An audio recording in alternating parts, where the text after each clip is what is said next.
I pledge allegiance to the flag of the United States of America and to the republic for which it stands, one nation, under God, indivisible, with liberty and justice for all.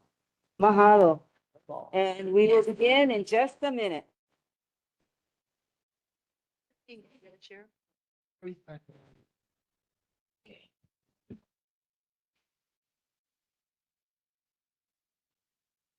You okay there? You got enough room?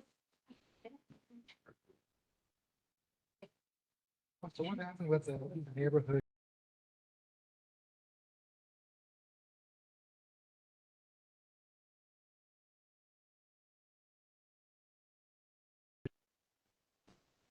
Aloha, everyone. It's 7:00 and the Wahiawa Whitmore Village Neighborhood Board number 26 is called to order. At this time, we'd like to call up our first responders, fire department.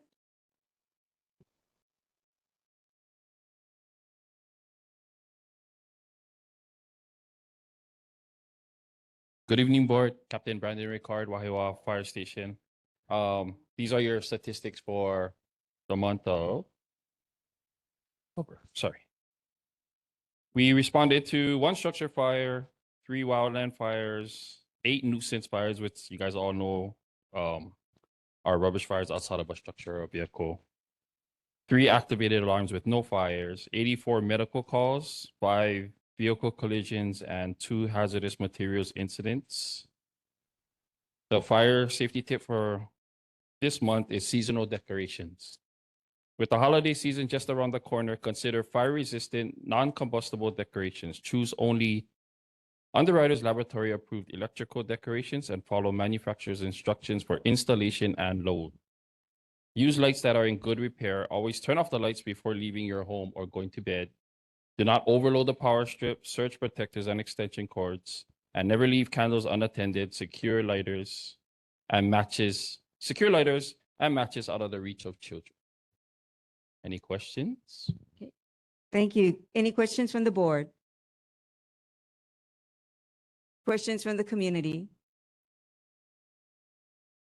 Any questions over online? No hands. Okay, we're good. Thank you very much, Captain. And moving on to the police department.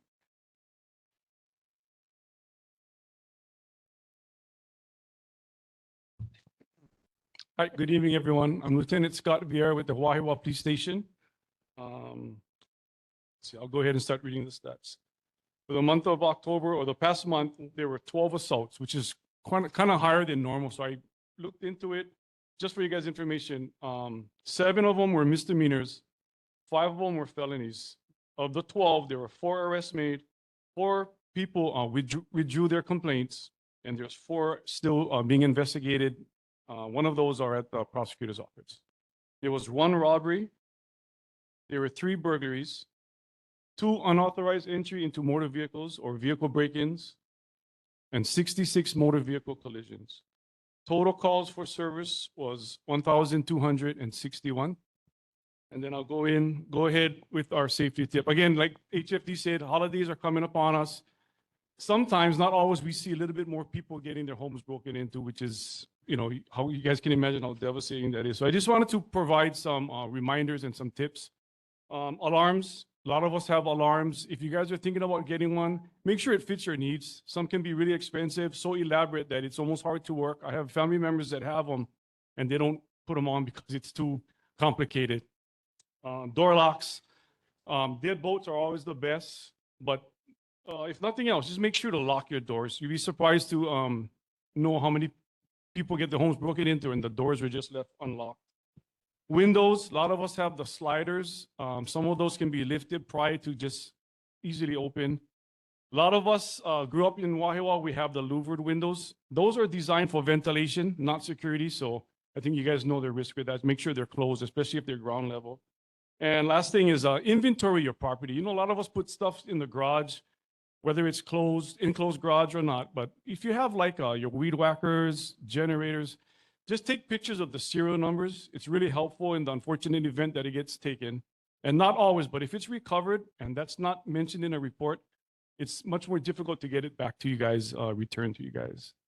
That's all I have. I'd like to take a quick minute to introduce our acting major, Kurt Ng.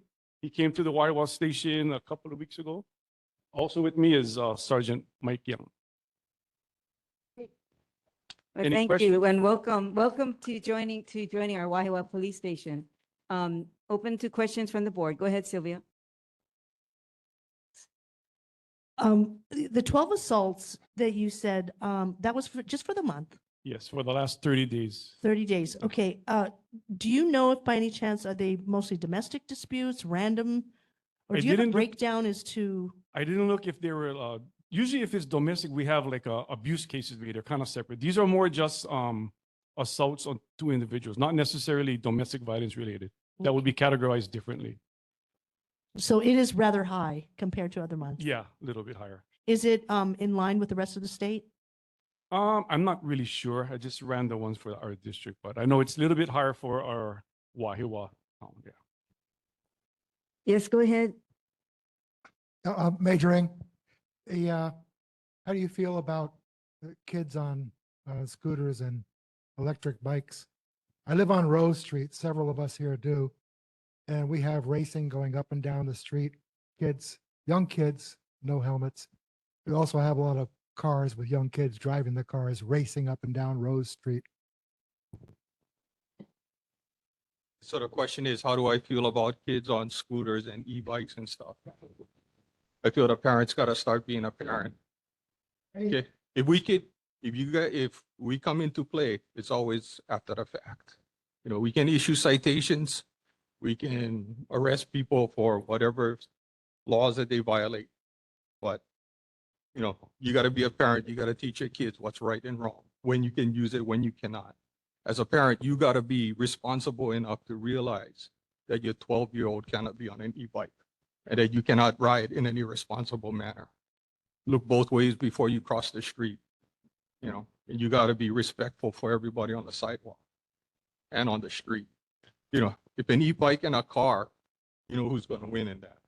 Well, that's part of my major concern, but that was a responsible answer.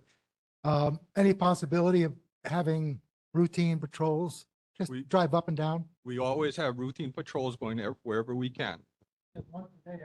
Yeah. Unfortunately, if you look into honolulupd.org, we're at more than 20% vacancy.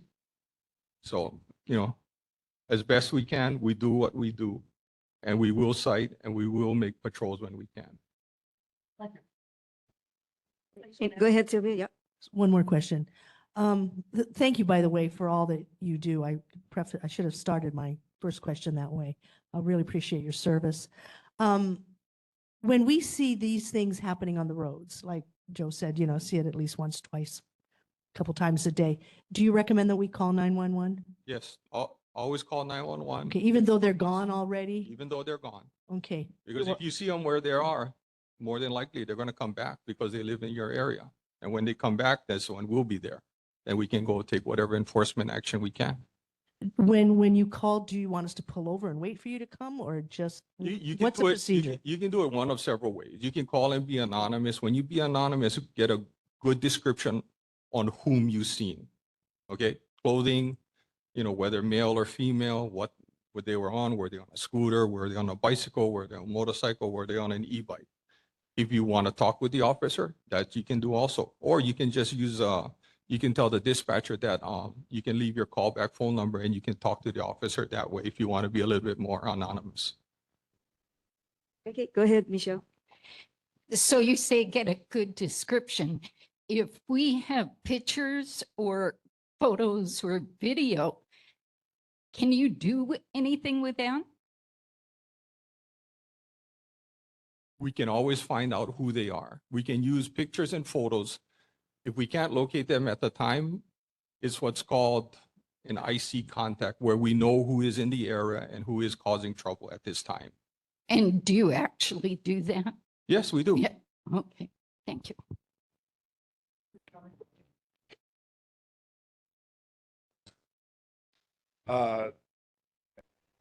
If you manage to get video or photo and I get a license plate or anything like that, having somebody like me knock on your door can be a deterrent in and of itself. just knowing that somebody is watching usually slows down traffic a lot. Going back to your first question about the assaults are not random. As the community grows, there are a lot of neighborly disputes that happen and grows, and that's where the assaults are coming from. So don't worry about that. It's not a growing problem. And then as for the traffic enforcement, although we are short, and so a lot of our attention goes to 911 calls for service, and that takes a lot of things. We are actively having the officers take time out of their shifts to focus on traffic enforcement every day, and that's a standing order as the traffic fatalities increase this year. So they are focusing on that. It may not be active patrol, but they are focusing on traffic related things every day. That is a standing order. They have to do that. So we're trying our best to split our attention as much as we can. But Understood very much. Rose Street has a middle school down at the end of it, and a lot of kids 2 and 3 times a day are walking up and down the street. Mhm. So there's a concern of safety for them. 80% of the time.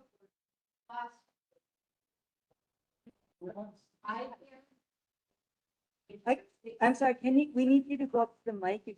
It's nice to see you again, but we need you to go to the mic. Thank you. And if you can introduce yourself. Thank you. Hi, I'm Liz McCarthy. Thank Hi, you Liz. for everything you do. This is not to diss the No. police, but that street is a problem. I see parents with little children on the scooters every day. Parents are a problem, but that's not my problem. I can't do anything about it. We have tried as a community to do something, to be neighbors, to do something. The kids are very disrespectful. They know they're going to get by with it.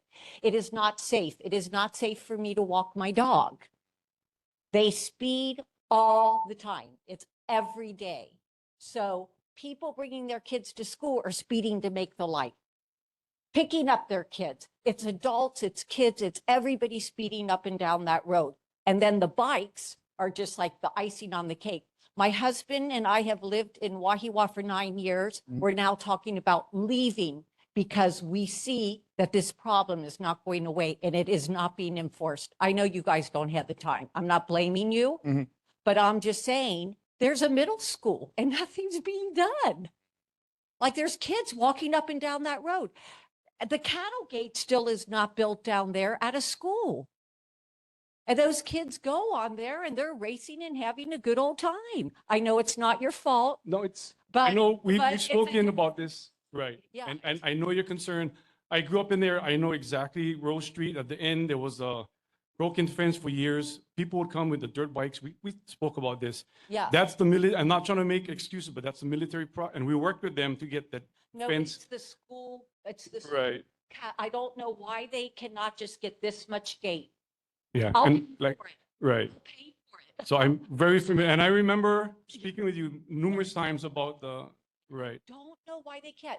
I go to every school, not every school, but many schools on the island of Oahu. Right.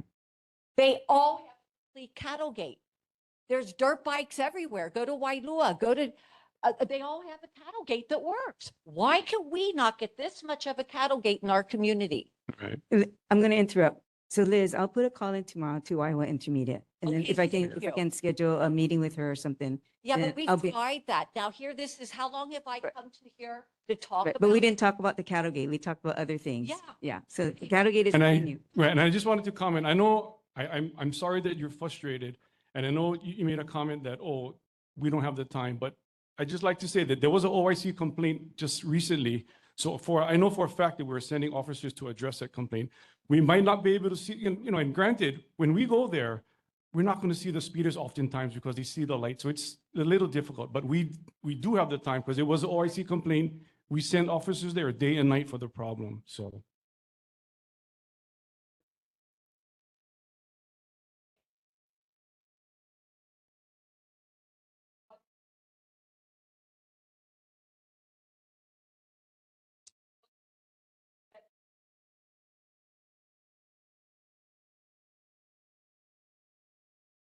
Okay, Liz, you're not with the mic again. So So we're friends. So this is how the Wahiawa board is, so we can talk very openly.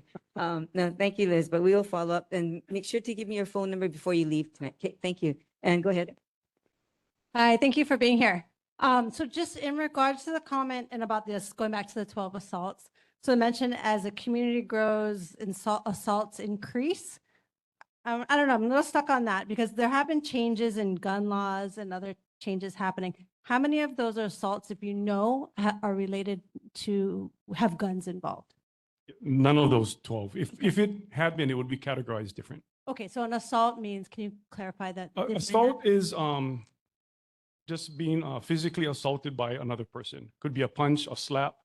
And again, out of the 12, I think 7 of them were misdemeanors and 5 were felonies. And the categorization is based on the extent of the injuries. Okay, great. And then what would be the category if there was a gun involved? Depending on what they did with the gun, it could be a place to keep, attempted murder, terroristic threatening. Depends on what they did with the gun. But it would definitely, if the gun is involved, it would be categorized as such. Okay, thanks for the clarification. No problem. Thanks for everything. Hey, any other questions from the board? Okay, go ahead, Ethan. Hi, thank you for being here. You mentioned that, as the community grows, like these problems will likely increase as well, or they're not coincidental. I was curious, are these assaults fairly widespread around Wahiawa, or were there specific areas that? They tend to be localized in like housing areas. The older community areas like up California Avenue, older areas like that where the neighbors are rooted and whatnot, we don't see them in those areas. It's where we have a higher turnover or newer communities, higher housing units, lower income areas, stuff like that is where you see higher assault and stuff like that, where people aren't as rooted, neighbors are new, people don't know each other as well. That's where assaults occur. Thank you for the clarification. Okay, go ahead, Joe. Just out of curiosity, how short is this district manpower wise? Oh, shoot.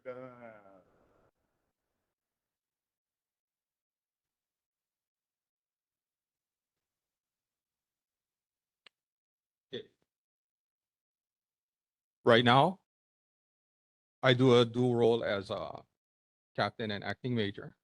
Sergeants, we're approximately 5 short.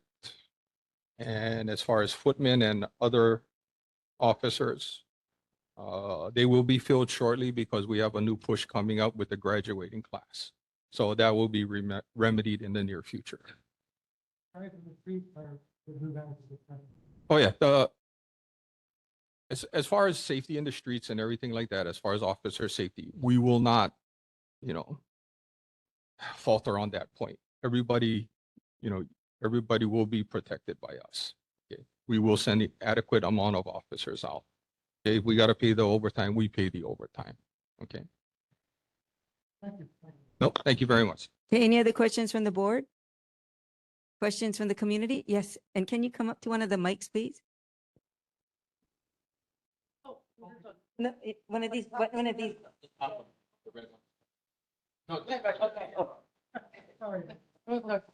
Okay. Aloha, my name is Nani Brown. What I'm wondering is, with possible changes to the gun laws, how you guys feel as a department or even personally about those changes, should it be easier to gain guns or, should people be allowed to carry openly? How you guys feel about that and how you guys, or if you guys are already preparing for that.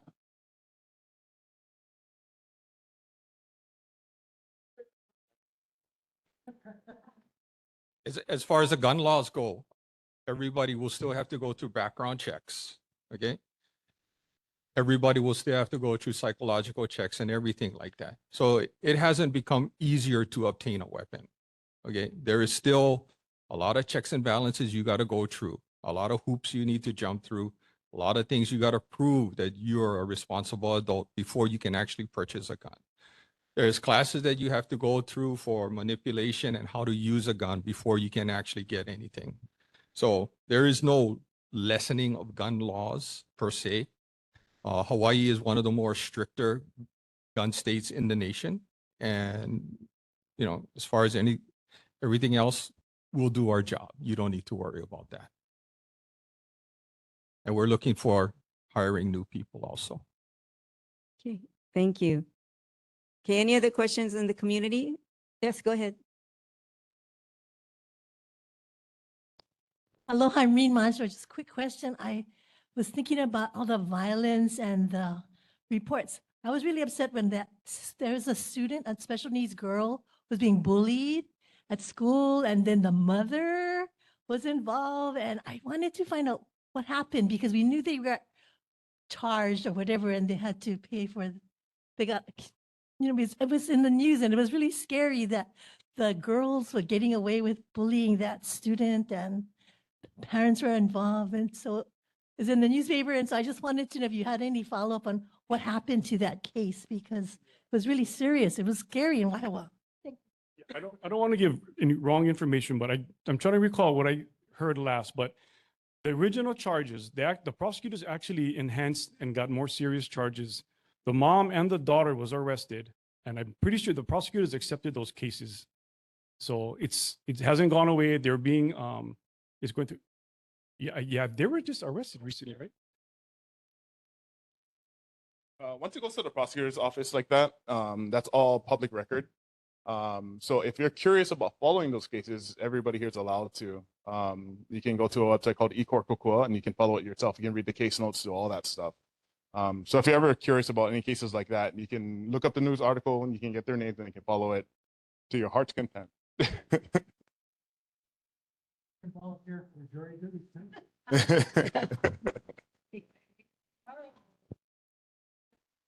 Okay, any other questions for, okay. Yes, ma'am. I am a very concerned citizen about all the homelessness that we have, and the encampment is getting larger. So I, as a citizen, did what I could. I got a hold of Roy Miyahara. I had him come, we met. I brought him on a tour of Wahiawa where I saw and what I saw to see what could be done. I have also talked to Rick Blangiarni about it twice. So for me, I don't know what else to do, but I just know it's getting bad and it's getting worse and it isn't safe for us. I feel sorry for them. I know they need to go somewhere. But it isn't good for our community. So I don't know if this is something you folks have to deal with too. Do you have to deal with that all too? And then, but that's but I just feel like we need to do something. So anyway, that's what the question is. So thank you. So when it comes to the homeless issue, homelessness isn't a crime, unfortunately. No, I shouldn't say unfortunately, but homelessness isn't a crime. So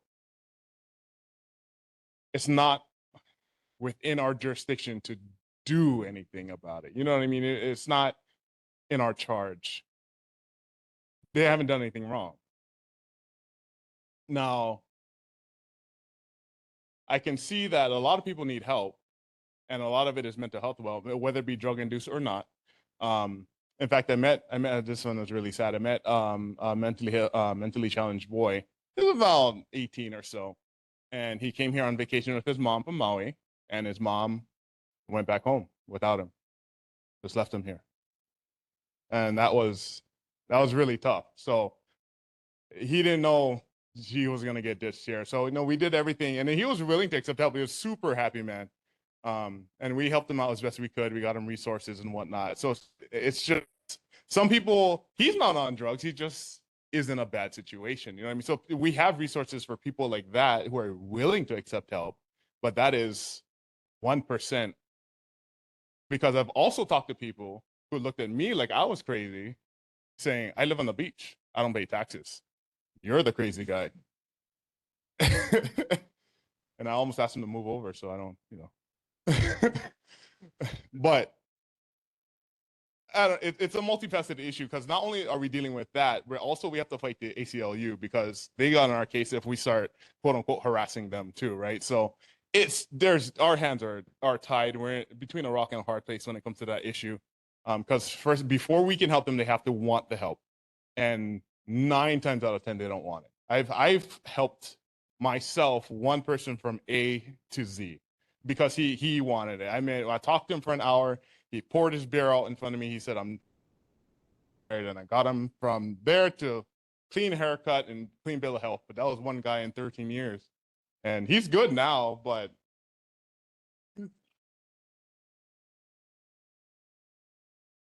So as long as they leave 36 inches and people can get by them, they're allowed to do that. It's rock and a hard place. It's unsightly. It becomes a health issue clearly because some of them just they use the bathroom wherever they are, and like Chinatown is dealing with that. But again, a rock and a hard place because borderlines on us beginning to harass them because we're citing the same people every day, and then the ACLU gets involved. And then we have to back off and it ebbs and flows and it becomes just an issue. So I honestly, if we can work together and figure it out, I'm all ears too for that one. Can I jump in on this one and maybe we can wrap this up? But Yes. in recent weeks or months, I should say, from the city side, I just want to be straight up, from the city side, from this board to the city, we pushed and pushed because of Avocado Street. Yes. And that has been chaos and nobody could touch it because it was 3 different owners of the property, et cetera, et cetera. But in the last, I want to say 3 or 4 weeks, because we went out there, we took photos and, kudos and thank yous to the city, to HPD, because they were able to get in contact or at least encourage one of the owners to clear up the area. That was you guys working with Yeah. Jason Mueller? Yeah. So Thank you. I know. No, but actually a lot of it goes to our, on the city side, Steve is our contact, our representative here for the city, and they worked very, very hard. Yes. Multiple, I can't tell you how many calls and meetings and everything else that they went through. For So one it block. is, and it's one block, and it is a very small area that took a lot of effort Yeah. and community support. There are other organizations that helped out as well. Yes. And I can point out Warren is here too, and he's one guy who tried to bring showers to that area as well.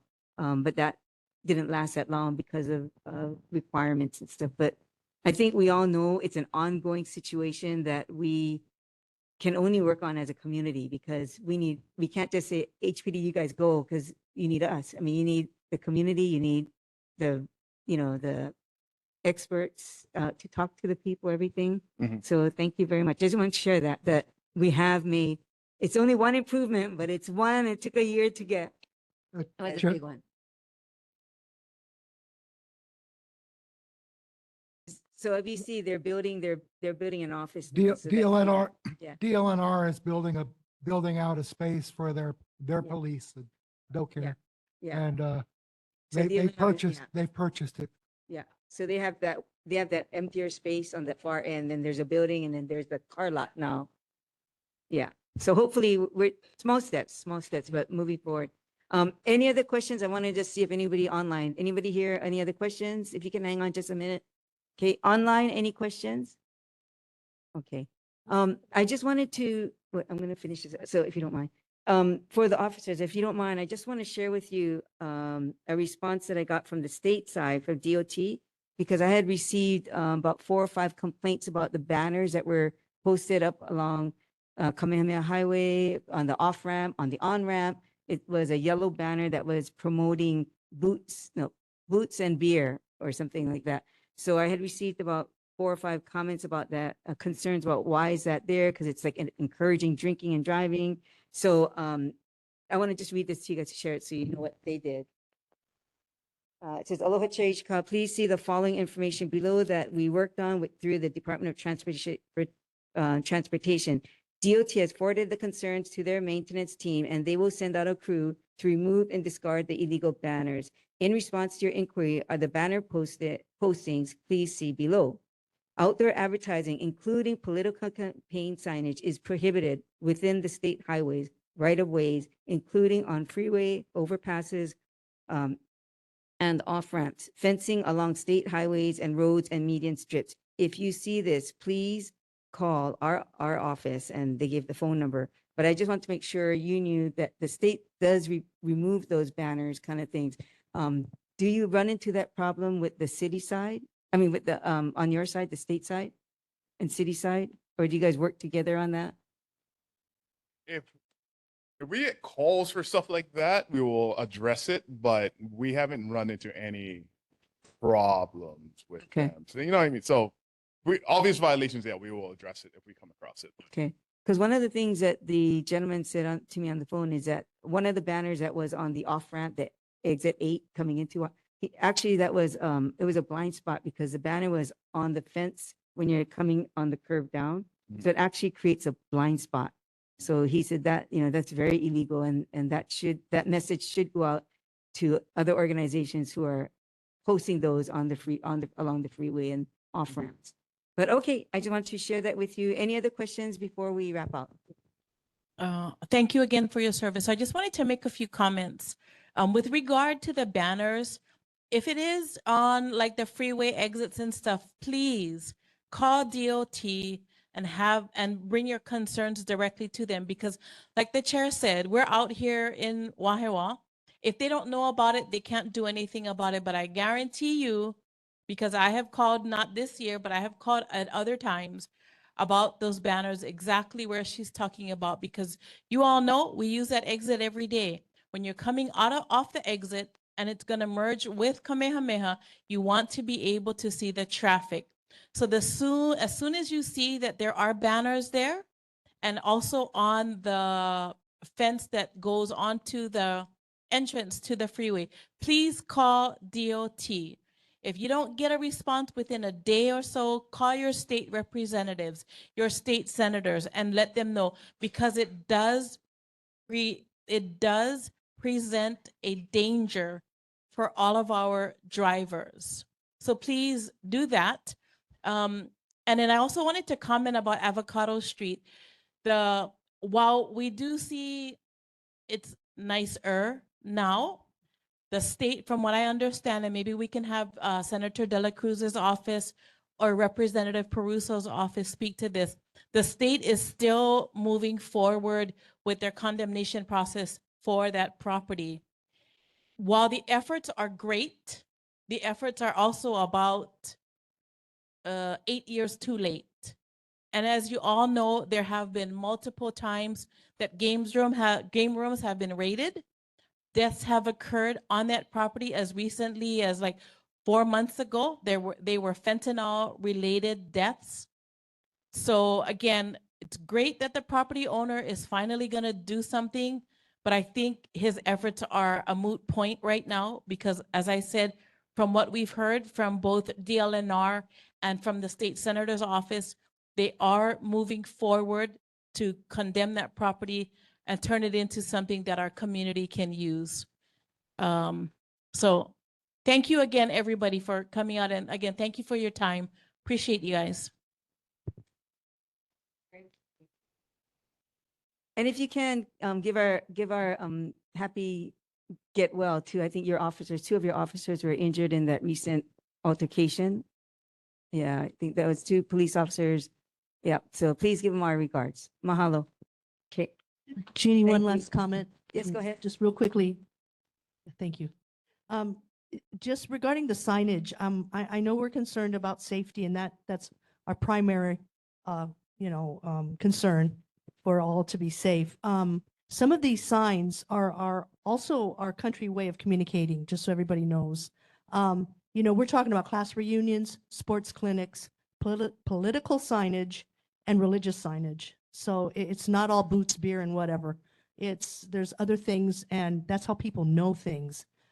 So I wish we could find another way to, communicate in our little country town that we have. But that's how people get to know what's happening in our community, including, Veterans Day parades and everything else. Yeah. So we have to be fair. If we're going to take down one sign, we take them all down. Yeah, but this is specifically because it had the beer and whatever on, that was a concern. But you're right, we have other banners up for class reunions and stuff. So, but it's a different, I think it's a different type of event. Okay, yeah. Okay. Okay, so thank you, Sylvia. We're going to move on to our next on the agenda. So thank you, everyone. Good discussion. We're in section 3, and we are if Congresswoman Joe Tokuda's office. Nope. Nobody? Okay, and then so we'll move on to our U.S. Army, Lieutenant Gogo.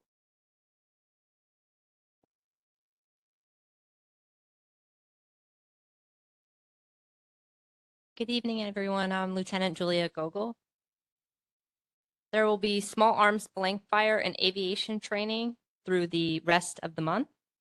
There will be artillery, mortar, and demolitions training for the remainder of this week. The 25th Infantry Division will execute the annual JPMRC training exercise. This exercise will be taking place between November 7th through the 16th. Please be aware that there will be an increase in traffic and noise in the weeks prior to and after the exercise.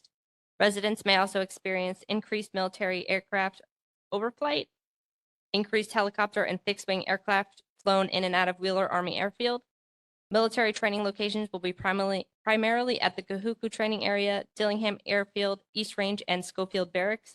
However, residents will see troops traveling to and from the training areas. Also, for any concerns, please call our new community concern line with U.S. Army Garrison Hawaii at 808-787-1528. And I apologize, I do not have the answers to the questions that were asked last month, as the team that gathers those answers for me to report back is being affected by the government shutdown. But I welcome any questions or concerns that you guys do have. As soon as the government is reopened, I can get you those answers. So if there's any questions. Thank you, Lieutenant. I see Joe with a mic. Go ahead. All these trainings are coming up in November. Are these strictly just U.S. troops, or are we mixing other foreign troops in with it? There will be other nations that are partaking in the training, yes. Do you happen to know offhand which nations? I do not, but I can find out for you. Thank you. Go ahead, June. Yeah. Just a comment. I noticed that Footgate is back open on the weekends. Yes, it is open on the weekends and like holidays, it's open from 9 a.m. to 5 p.m. Yeah, I do notice that the traffic is relieved a little. Yes. So thank you. That is good news. Any other questions from the board? Questions? Oh, go ahead. Hi, Lieutenant Google. Question about the shutdown. So on Schofield and Wheeler, are the CDCs open? Are the childcare centers open? I believe they are, yes. Okay, so what has been impacted just in terms of services provided to military personnel on the base? I don't 100% know. I know U.S. Army Garrison posted on their page, and the MWR also posted on their social media with a list of what's open, what's limited, and then what's being affected. But I personally don't know everything that's being affected. Thank you for your service. It sounds like, June, you knew some things too. Okay, perfect. Thank you.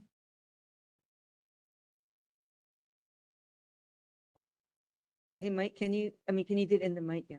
Oh, just to let everybody know, childcare centers, I believe, is supported by MWR, which is Morale Welfare, which is supported by the exchanges and things like that. So their funding is not appropriated from Congress. So that's how come they get to continue operating.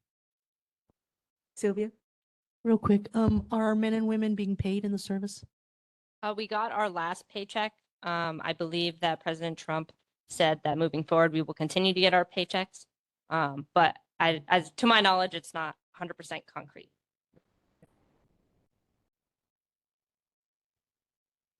Any other questions from the board? Questions from the community for our military? What, nothing online? Okay, Lieutenant, thank you very much for your report. Moving on to our U.S. Navy, if Daniel, I don't see Daniel. Is he on? Okay, so we missed Daniel tonight. Moving on to our Board of Water Supply, Nicole. Oh, really? Okay, moving on to State DOT, Fawn. Okay, then we're going to go on to our residents' concerns. Item 4, any residents' concerns and community announcements, please? After this, no, this is for, yeah, we had some other, yeah. Anyone with any announcements? Okay, online? Hi, Laura, can you give us your announcement? Sure. Hi, everybody. My name's Laura. I'm with Aloha Animal Outreach, and I just wanted to let you know that Mission Aloha Foundation is coming to Wahiawa with one of our monthly spay and neuter clinics. We are currently looking for a location. It will be Saturday, November 8th. Keep an eye on the Facebook page for Mission Aloha Foundation or Aloha Animal Outreach. We will announce the location the first week of November. As again, we are looking for a parking lot to host it. We might possibly be at First Baptist Church, but keep an eye out. What this entails is it will be free surgery, spay and neuter, microchip, and vaccination for low-income families. Bring proof of status, whether that be Quest, SNAP, or Section 8. Come early. It's an amazing event. If anybody wants to volunteer or is interested in fostering, it's a multi-pronged approach to help with the overpopulation. And it really is a fun event. So if anybody has any questions, you can, again, look at those Facebook pages or email alohaaffordablebussiness@gmail.com. And that's all. Thanks for having me. Hi, before you go back, could you, you said it's on November 8th, but is it from what time to what time? It will start at 8 a.m.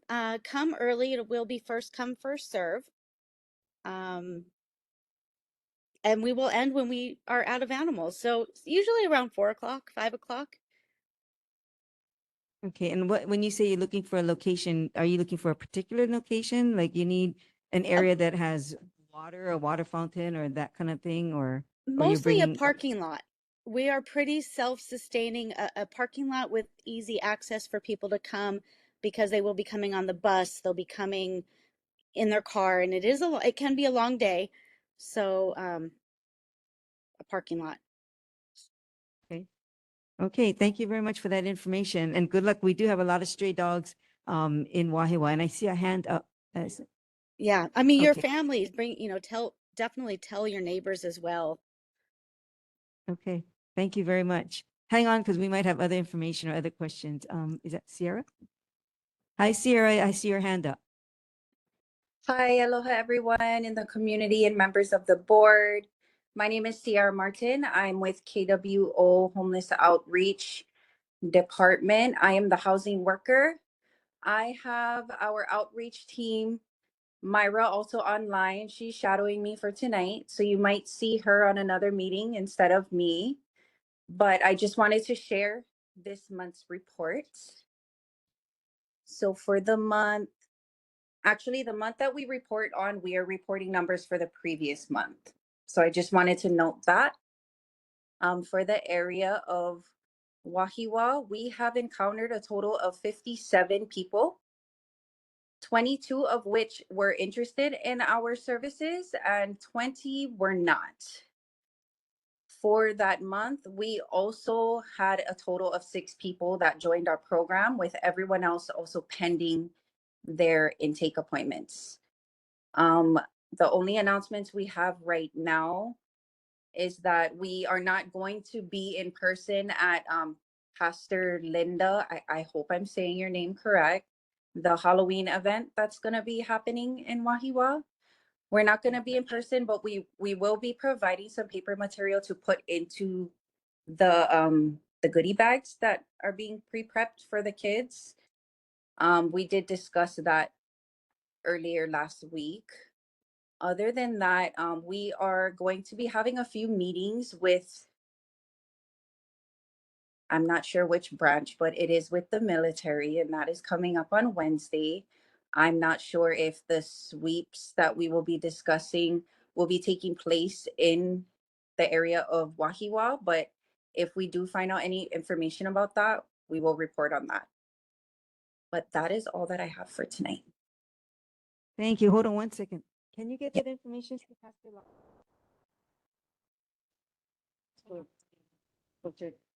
Yeah. Oh, she might know about, oh, she might already know about. I can let her know. Okay, thank you. Okay, thank you. Thank you very much, Sierra. Anyone else online? Okay, all right. Thank you very much, everyone. I do have a few things I was asked to announce.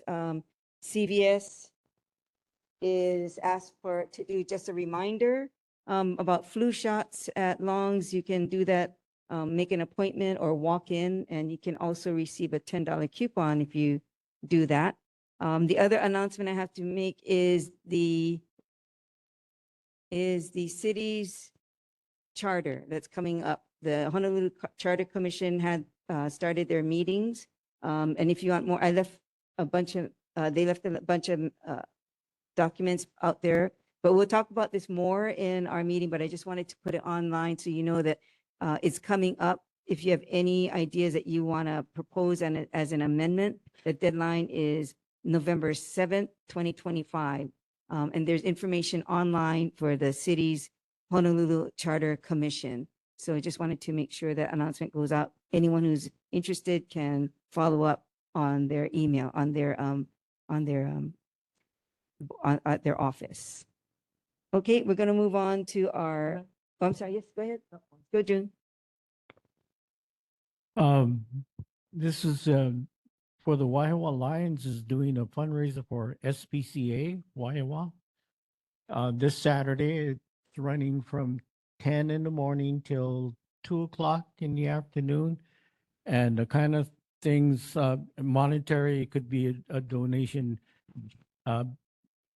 towels, bedding, pet food, and, oh, they wanted office supplies too, yeah? So, yeah, all kinds of things that they will accept in donations, so. At Long's, in front of Long's this Saturday, the 25th. Okay, thank you. Okay, that's this Saturday from 10 a.m. to 2 p.m. for donations of pet food or other things. Okay. SPCA. Yeah. Okay, very good. Any other announcements, public announcements at this point? Nothing on. Okay, thank you very much. We're going to move on to our presentation. We're on section 5, rules of decorum. All participants at this meeting shall extend the spirit of aloha to one another. There shall be no displays of disrespect to one another. Public comments can be made within the stated time limits, 3 minutes, and without interruption, unless the comments are offensive and or out of order and are not conducive to civil discourse. Our first presentation is a follow-up discussion on the Taste of Town for Wahiawa Center Street event. Our presenter, is here today, is Galamir, I always get that. Yo, Mama, Close I'm enough. sorry. Close enough. Thank Yeah, you. everybody's known you, but I'm terrible. Okay, go ahead. Yes, aloha and good evening. My name is Guillaume Mamon. I'm the program manager at the City and County's Office of Economic Revitalization. I came last month, the last meeting, to present the Taste the Town Wahiawa that is scheduled for November 15. And there were 4 questions from the board and 1 question online. So I wanted to make sure that I address all those questions and concerns. The first one was regarding nighttime movement. The event was originally scheduled from 1 to 8 p.m. And I know that a member from the board mentioned that when the nighttime goes, it might be difficult and perhaps dangerous for people to cross the street to move around. So to address this, we have decided to change the event from 1 to 6 p.m. I looked at the sunset on November 15, and it's the sun will be setting at 17:48, so 5:48 p.m., meaning that there'll be basically 12 minutes of nighttime. So that should address this issue in terms of safety. Second was safety in general and traffic control. That was also a concern. So we've decided to request 2 HPD special officers, special duty officers, to come that day. application was processed. We received it, so we will have two police officers to take care of traffic and also to take care of any type of safety concern if they are during that event. I had a question regarding a football game. I was asked that if there is a football game on that same Saturday, that it might be difficult for traffic. I confirmed that the last football game was Saturday, October 11. Wahiawa Lelehua versus Kapolei. And there will be no football game on Saturday, November 15. The next one will be around Thanksgiving. Okay, basketball. Okay. I was specifically asked about football game, but I should have checked about basketball. You have a good community with a lot of sports. I like that. There was a last concern from the board was regarding parking. So to address this, we have partnered with, we're very fortunate, by the way, to have partnered with Hongwanji, who had very generously offered their, not only their parking lot, which is pretty big, but they say that we could also use their lawn area for parking. So that's one parking on the side of the Wahiawa Value Added Product Development Center where the event will take place. And then we're fortunate as well, very generously, the Wahiawa Town Center has also offered us their parking. So on each side of the event, they won't have to cross the street. People will be able to park, and there's really a lot. There are a lot of parking stalls there, so that should help with the parking issue. Now, when I came last month, I said that the Wahiawa Transit Center might be able to offer their parking. Actually, I checked with them. They have generously offered their parking for the Royal Hawaiian Band members. There are 40 members. We need to find parking for them. So only the members will be able to park there. Their performance is from 1 to 1:45. They will be leaving after that. After that, of course, the parking is open to the public, but we won't advertise it for our event. But once again, so people won't cross the street. I know that was a concern. They will have parking on each side. So those were the four concerns from the board. And then there was one concern from someone online. I don't know if this person is online tonight. I believe Pony Askew was concerned that she did not receive information regarding this event. I confirm with Wahiawa Fresh, Darren Huisugi, that contacted this person, and correct me if I'm wrong, Darren, but she'll be participating in the event. So that's it. I don't want to take any more of your time, but I'm of course open for any question from the board. Oh, that was a great update. Thank you very much. Yeah. But we're not done yet, so hold your horses. Yeah, lots of good things. Okay, board members, any questions, any follow-up questions? Go ahead, Michelle. Do you have a website for this? Yeah, we have a web page, correct. We just, thank you for letting us know. I have a flyer, and we've just updated the web page that shows all the information, the parking, etc. And we are updating on regular basis. For example, at the moment, we don't have the list of artists yet, but we will be updating that. I'll make sure to give you the, so it's revitalizeoahu.org/taste the town Wahiawa. I'll write all that down for you. Okay, any other questions from the board? Fabulous. Questions from the community? Oh, wait, Dean.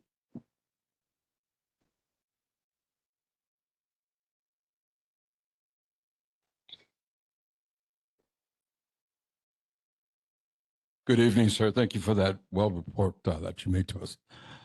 It's more of a comment than a question, Chair.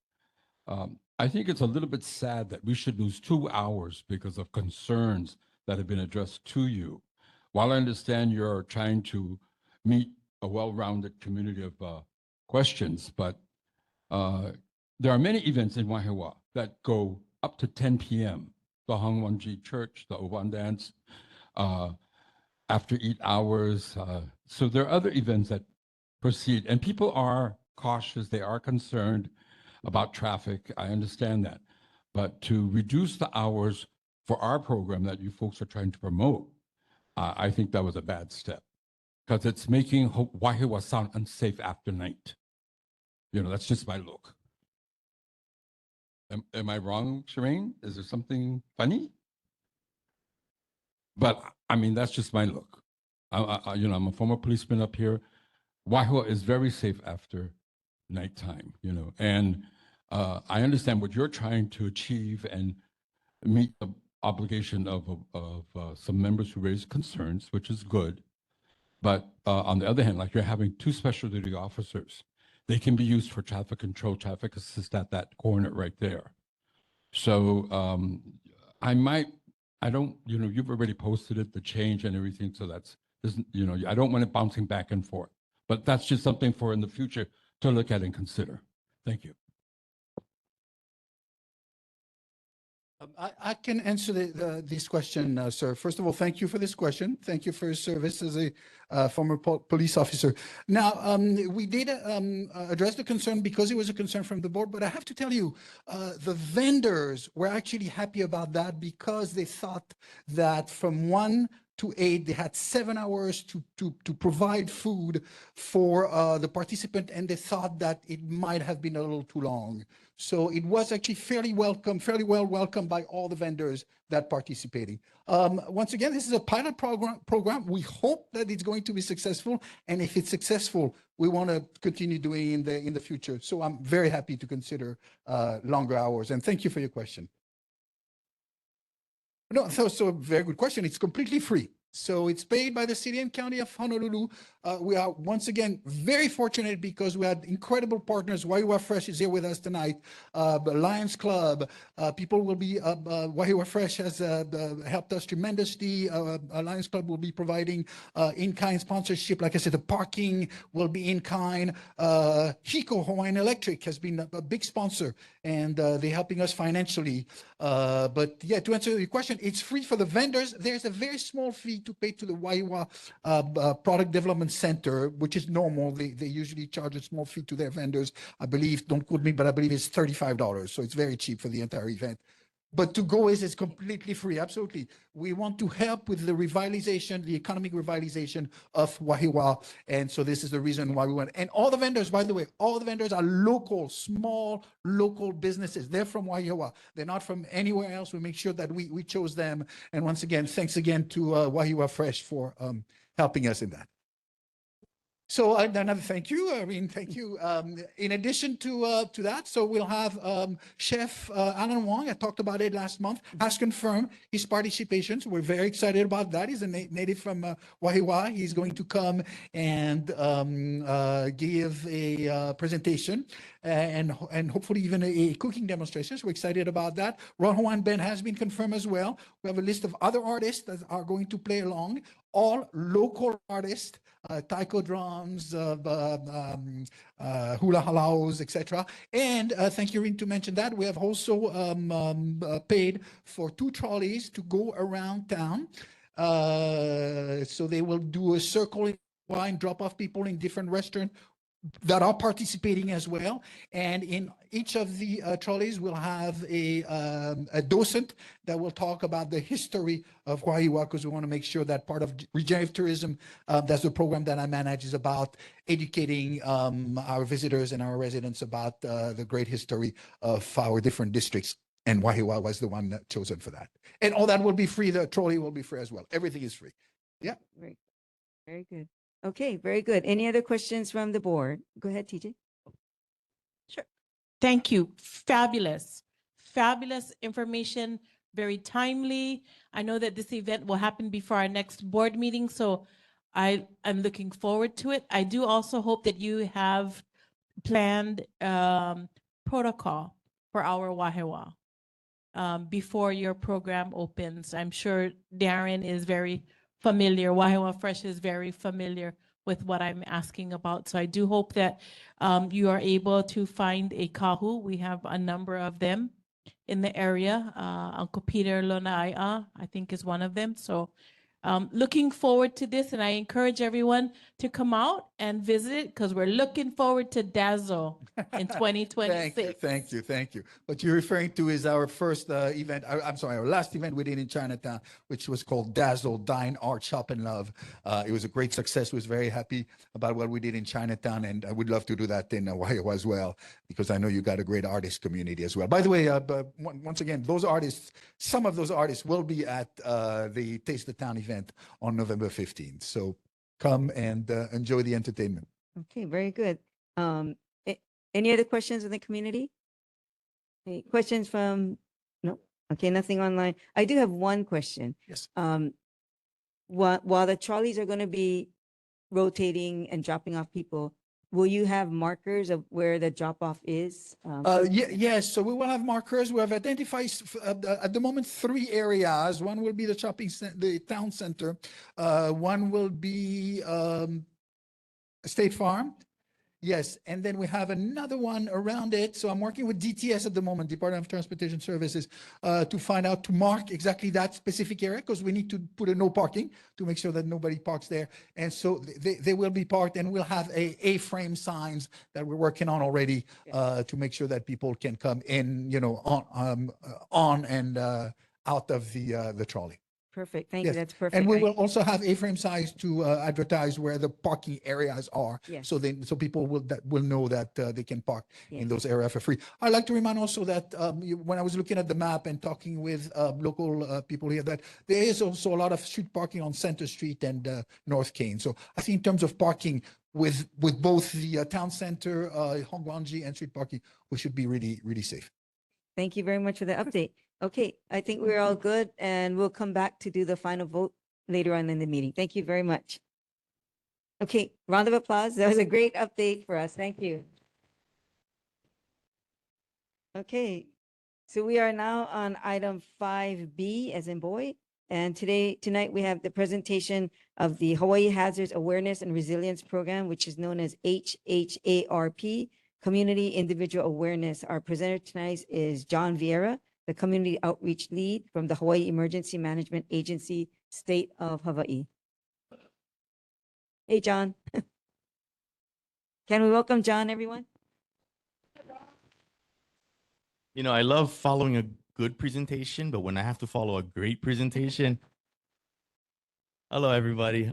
First, mahalo to Chair Ishikawa and the board for allowing me to have this opportunity to present to you folks, as well as with Yvonne and Representative Peruso. We've been in discussions for about a year and a half or so, and it is to talk about community resilience. So again, my name is John Vieira. I'm with Hawaii Emergency Management Agency. Just by show of hands, how many of you are familiar with HAEMA or Hawaii Emergency Management Agency? Okay. So with that said, we know that there's history with HAEMA and how HAEMA has supported the community. So today I want to take the opportunity though to share what it is we do. Right. I've been in this position now for 2.5 years, and my position was created in February of 2023. I'm sorry, May of 2023. And on August 8th of 2023 is when the Lahaina fire disaster occurred. Right. And so this is prior to Maui. Hawaii Emergency Management was already going through a reorganization, identifying, hey, what's the problem? Right. Or how can we better support? Now, granted, it was 30 years, historically that we had a major disaster declaration. And so there have been a lot of things since going through COVID. So with that said, my position was created because the new administrator, James Barrels, took over in February of 2023. And as he evaluated the agency, he said, our community partnerships are dismal or non-existent, right?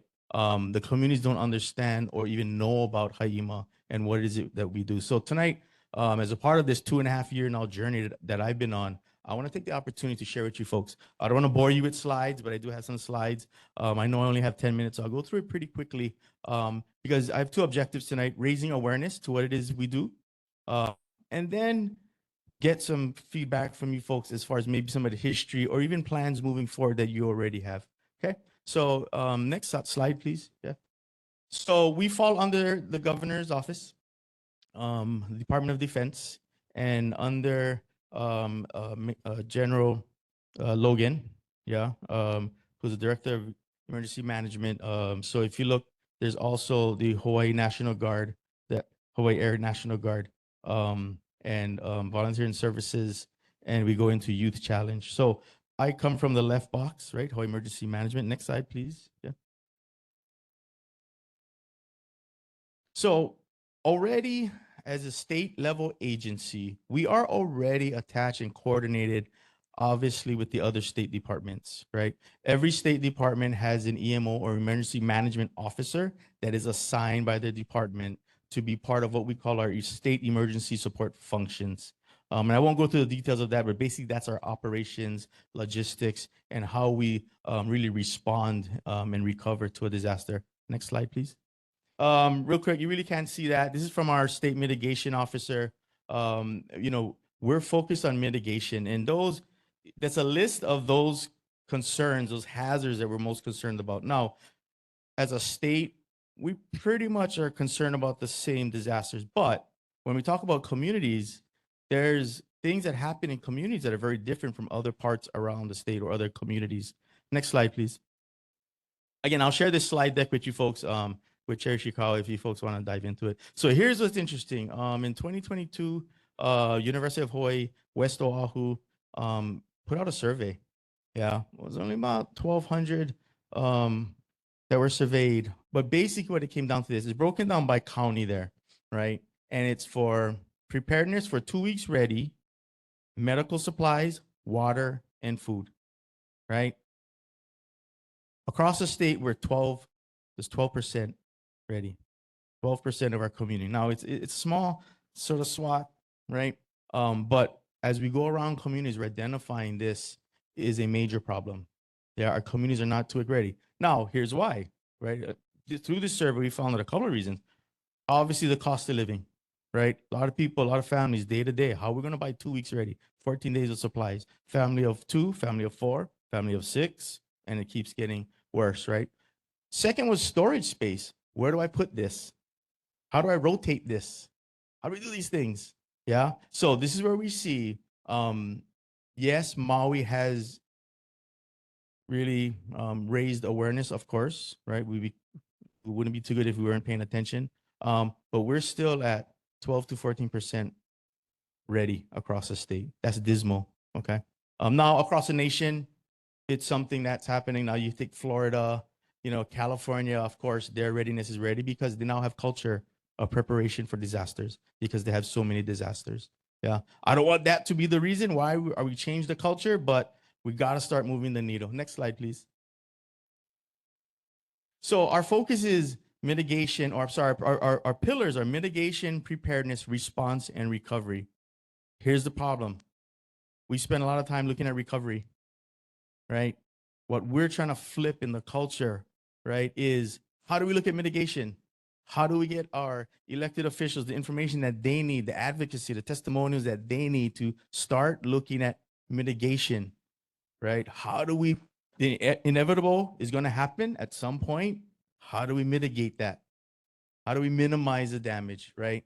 And then through community preparedness, right, we now can respond quicker, right? And then recovery time is less. Yeah, so this is what we're talking about. We're talking about resilient. How do we bounce back from what is some level of normalcy in a community? A disaster strikes, an incident happens, things get out of hand, right? What's the difference between an emergency and a disaster, right? We had the first responders here. Oh, they're ready for emergencies, right? They got protocol. They got, hey, we got SOPs. Here's what we're going to do in an emergency. What happens in a disaster is that when an emergency gets out of control and now we have no idea what to do we couldn't prepare for it, right? But we can kick into action, right? How do we kick into action? Next slide, please. So what we're doing is Administrator Barros' vision, right, is federating emergency management in the state of Hawaii. Basically what that means is that everybody has a role. Everybody has a role. Some are going to go and do search and rescue. Some are going to cut down trees when needed. Some have chainsaws. Some have heavy equipment. Some of us just have to take care of ourselves and our families so that we can alleviate some of the pressures that are going to be on the first responders. Yeah. So this is everyone has a role. Okay, next slide, please. And the best slide is to come up. This is the best slide. Communities, we all in this room have to understand how this really works in a response. The county is the lead, right? Every disaster starts in a community, your community, right? All communities, and it ends in the community. A lot of communities think that it's federal's job, it's FEMA's job to come in. That's not how it works. We all follow a incident command system. Yeah, federal, state, county, right? Emergency agencies follow an incident command system, and that incident command system says by protocol, right, that the county, so in this case, the mayor, first responders, the mayor, the community, right? The culture we want to change and raise awareness is when something is happening to you, you're not waiting to see what's going to happen next. You have some plan. The community as a whole has some plan. What can I do? Then how can I help my community? Yeah. When the county gets overwhelmed, resources, supplies, manpower, call them to the state. Okay. Now we get to the governor. Mayors reach out to the governor, right? There's now a state declaration. That means now HAIMA kicks into action. So HAIMA's worst day, we're preparing the worst day across the state. Maui was a single county incident. We're preparing for a multi-county, 4-county incident. That's where we're going to kick in because we have to coordinate this response, resources, logistics across 4 counties. Okay, so yes, an individual, you prepare yourself and your family for your worst case scenario. The counties prepare for the county's worst case scenario. The state prepares. And now when we're overwhelmed, that's when we call on the federal government. Now there's a presidential declaration. Yeah. And that's where now the county in a unified command with the state and federal, but the county is still the lead. The community still has the ability to respond, and based on what the county's directions are in that response, that's how it works. Okay. Maybe one more slide, Jeff, please. Oh, one more. Let's move forward. I only got some time left. One more. Sorry, Jeff. I had a whole long slide for you guys, but I know time is. One more. I want to get to at the center of gravity. So, okay, one more. Thank you. So resilient communities, right? It's hard to read there. Our vision and how Administrator Barros is moving forward with this is that communities are the center of gravity. The communities are the center of gravity. The communities are the center of gravity. So what I'm here today is just to raise that awareness and say, hey, we have a resilient program. That's where you get Hawaii Hazards Awareness and Resilience Program. It was started, there was a certified Wahiawa Whitmore HARP at the time from 2014, I think, in that time frame, 15. Okay, so we're relaunching it, right? When my position was to relaunch this, now we call it HARP. Still same acronym, Hawaii Hazards Awareness and Resilience Program. Okay, and so this is what we would love to continue discussions with the community, with Wahiawa, Whitmore. I'm canvassing me and my team. It started with just me. In May, it was just me. During the fires, was just me. We had FEMA support and we had other states coming to support. Now I have a team of 6. And this is all we do. This is all we do. So we want you folks to leverage us, right? Leverage us so we can help you to align with the county and how we can best prepare your community, right, for a disaster. Okay, thank you for that time. I really appreciate that. That's a power 10 minutes right there. Thank you. Questions? I mean, if there's time. Good job. Questions from the board. Go ahead, Michelle. Thank you for this. You said individuals are at 12% preparedness, or 12%. Households. Yeah. Yes.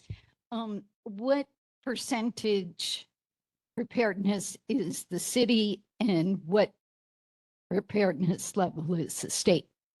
So if we're talking about households, we're all in the same situation. It's dismal, right? It's less than 20% prepared, right? I don't have the exact numbers on me, but what this showed us and what this survey showed us is just across the state, we have a lot of work to do. This survey wasn't necessarily, they were thinking of it timely, and the funding that they had was, so let's just start, right, to identify what our base, where are we starting? right? As far as across the state and household preparedness, what does it look like? Let's get a sample. We have to do more research. There has to be more time spent identifying what those breakdowns, surveying more individuals or more family or more households across the state. Okay, but the levels were based upon food, water, so forth. Does the city or state have subsidies for these? I mean, can they No, fill in? no, None of no. that. Generally what we're saying right now, if our ports go down, right? Worst case scenario, Honolulu port, even the outer islands share with us, right? Or our neighbor islands say, if we had to choose where the incident's going to hit, we would choose us versus your ports because they know the supply chain in Honolulu Harbor is our lifeline. Yeah. So that's where this 2 weeks ready comes in. Now we're saying 2 weeks. If you can do 30 days, terrific. But we know the struggle is real already on a day-to-day basis, right? So we're saying 2 weeks. So 2 weeks, what we focus on, that scope is focused around being isolated, right? 2/3 of our communities around the state on the coastline, right? Or face some vulnerability to isolation, right? That means first responders cannot get in, right? Tree falls, power lines fall, roads are washed out, whatever it may be. So the community has to work its way out as first responders work their way in. Yeah. So yes, it's focused around medical supplies, water, and food right now. So we're not even talking about sort of some of the other necessities for families, individuals and families, right? But that's the baseline from where we're at right now. Go ahead, Joe. As you know, Wahiawa is the central plateau of the island here, probably the safest place on the island. The recent tsunami warnings that we had wiped out the North Shore. They were all up here in line at Jack in the Box, and Yep. so our recovery, our preparedness, actually needs to include other communities. Absolutely. 100%. Absolutely. We go in Mauka, right? That's what we're told. You hear the sirens, you turn on your radio, turn your television, get your information.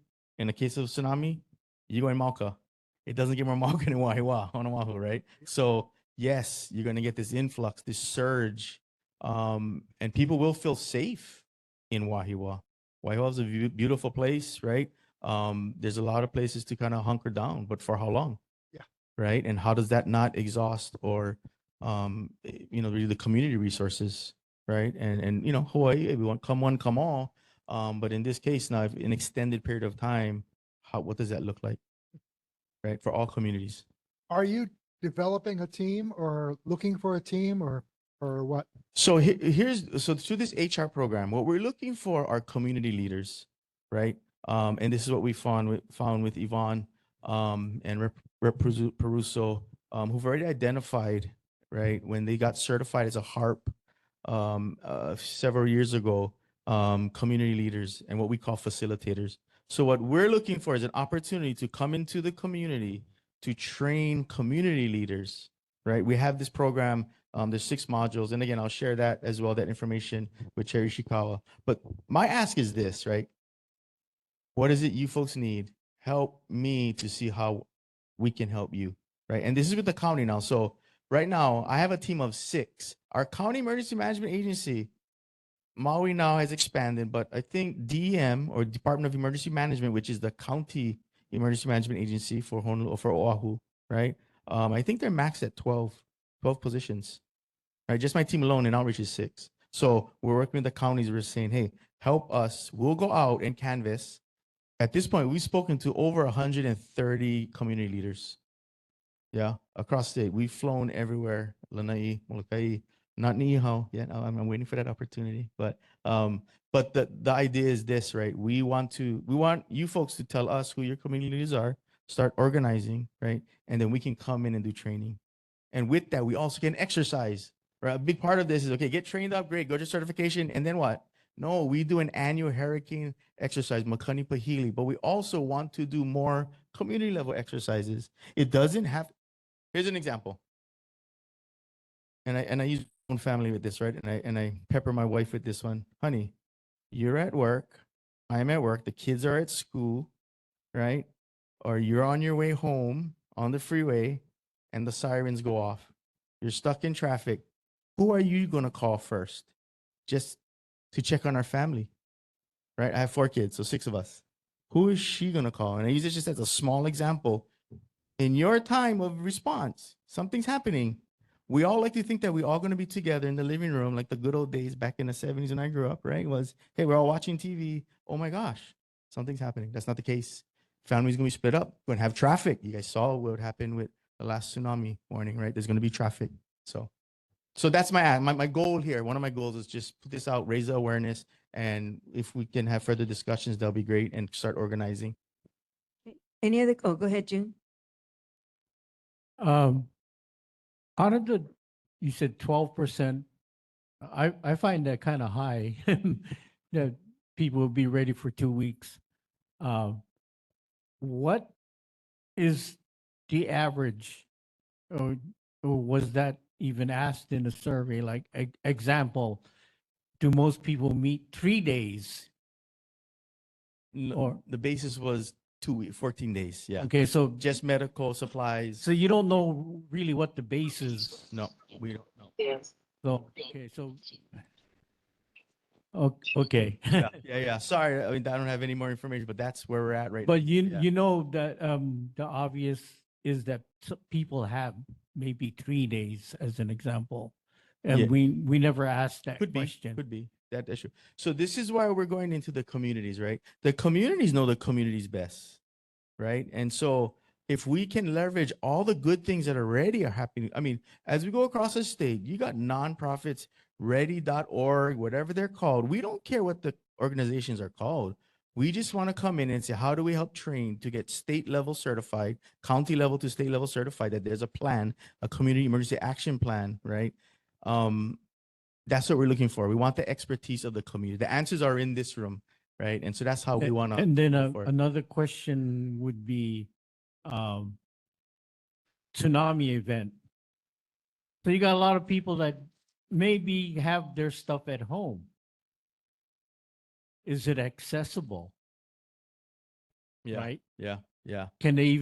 Will they even be allowed to go to their home to go pick up whatever you could have 2 weeks supplies of everything, but you Right. obviously don't have it in your car every day.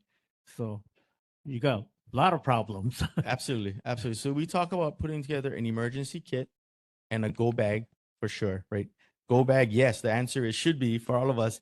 If I had to go right now, do I have a go bag at least? Right. Yeah. And then emergency kit at home, emergency kit for your pets, emergency kit in your car. So all of those things, right? It gets complicated, right? I mean, because yes. we're not. So this is what we want to help facilitate, right? Like we give you a checklist. Here's what you should look at, right? We have it all laid out in these modules so that it does ease the process of it. It's still a lot of work as a community, but it does ease the process a bit more, right? But it's tasking, and this is why we don't have 2 weeks ready. The numbers that we would like to see. Okay, thank you. Yes, go ahead. Yvonne, sorry. Mahalo, John, for all your work and for continuing to work with our office. I think that a lot of the strengths that Wahiawa has tied to just like historically, just us being, the center of the island, having a strong, and still to this day, like a strong agricultural like background. And I think in a way, maybe food systems and like food resilience is like always kind of tied to like disaster preparedness. And I was wondering if you could speak to that and like maybe some of the work that you folks are doing in building up a more robust like food systems and like not having to rely on the ports. Absolutely. And in fact, in December 8th and 9th, I think it is, there's the Food Security Summit out here in Wahiawa. And so, what we're looking for, right, is knowing that there are farmers out there. We meet with the Department of Ag, right, to identify what is going on with food sustainability. With that, knowing that in certain areas where there's concern about wildfire, right, or fires, how can we help mitigate farmers? How can we support farmers' irrigation systems that double now as supporting resilience to protect food. Now, the challenge what we're facing with food systems really is the sustainability of certain foods, right? Obviously the growth and the harvesting and the packaging, and then the sustainability of what kind of foods we need to sustain over 2 weeks, 3 weeks, 4 weeks, anything, beyond that, right? So there still are a lot of questions, right? I think what we're focused on is how do we advocate for these communities using one more piece of emergency management, right? The communities, the farms are already doing a great job. Nonprofits trying to advocate, trying to get more support for robust food systems. We just want to be able to say, okay, all of that good stuff, all that need, and then hey, for emergency management and preparedness and mitigation, here's how we can throw that sort of in the ring as well to consider how we become more sustainable in the case of emergency. I'm no expert in food sustainability under blue skies, of course, right? But the concerns we're talking about is, okay, do we need dehydrated food, right? Can we dehydrate local food? Can we dry local foods? Because the concern too with sort of, it's just diabetes across the state, the levels of diabetes, 2 weeks, high sugar content, high salt content foods or food not appropriate for people's diets in 2 weeks and beyond. What does that look like, right? We call that the disaster in the disaster or within the disaster, right? And these are the things that we're just trying to mitigate and trying to really get a hold of and a grip of. Right now, food wise, there's in an incident where we're shut down the harvest for 2 weeks, it's not looking good, right? And to get to that point where it does become a solution as far as farming and ag, that's down the road still quite a bit until we get into more economical and quicker ways to harvest and package and store, right? And shelf life wise. Okay, any one more? Michelle, go ahead.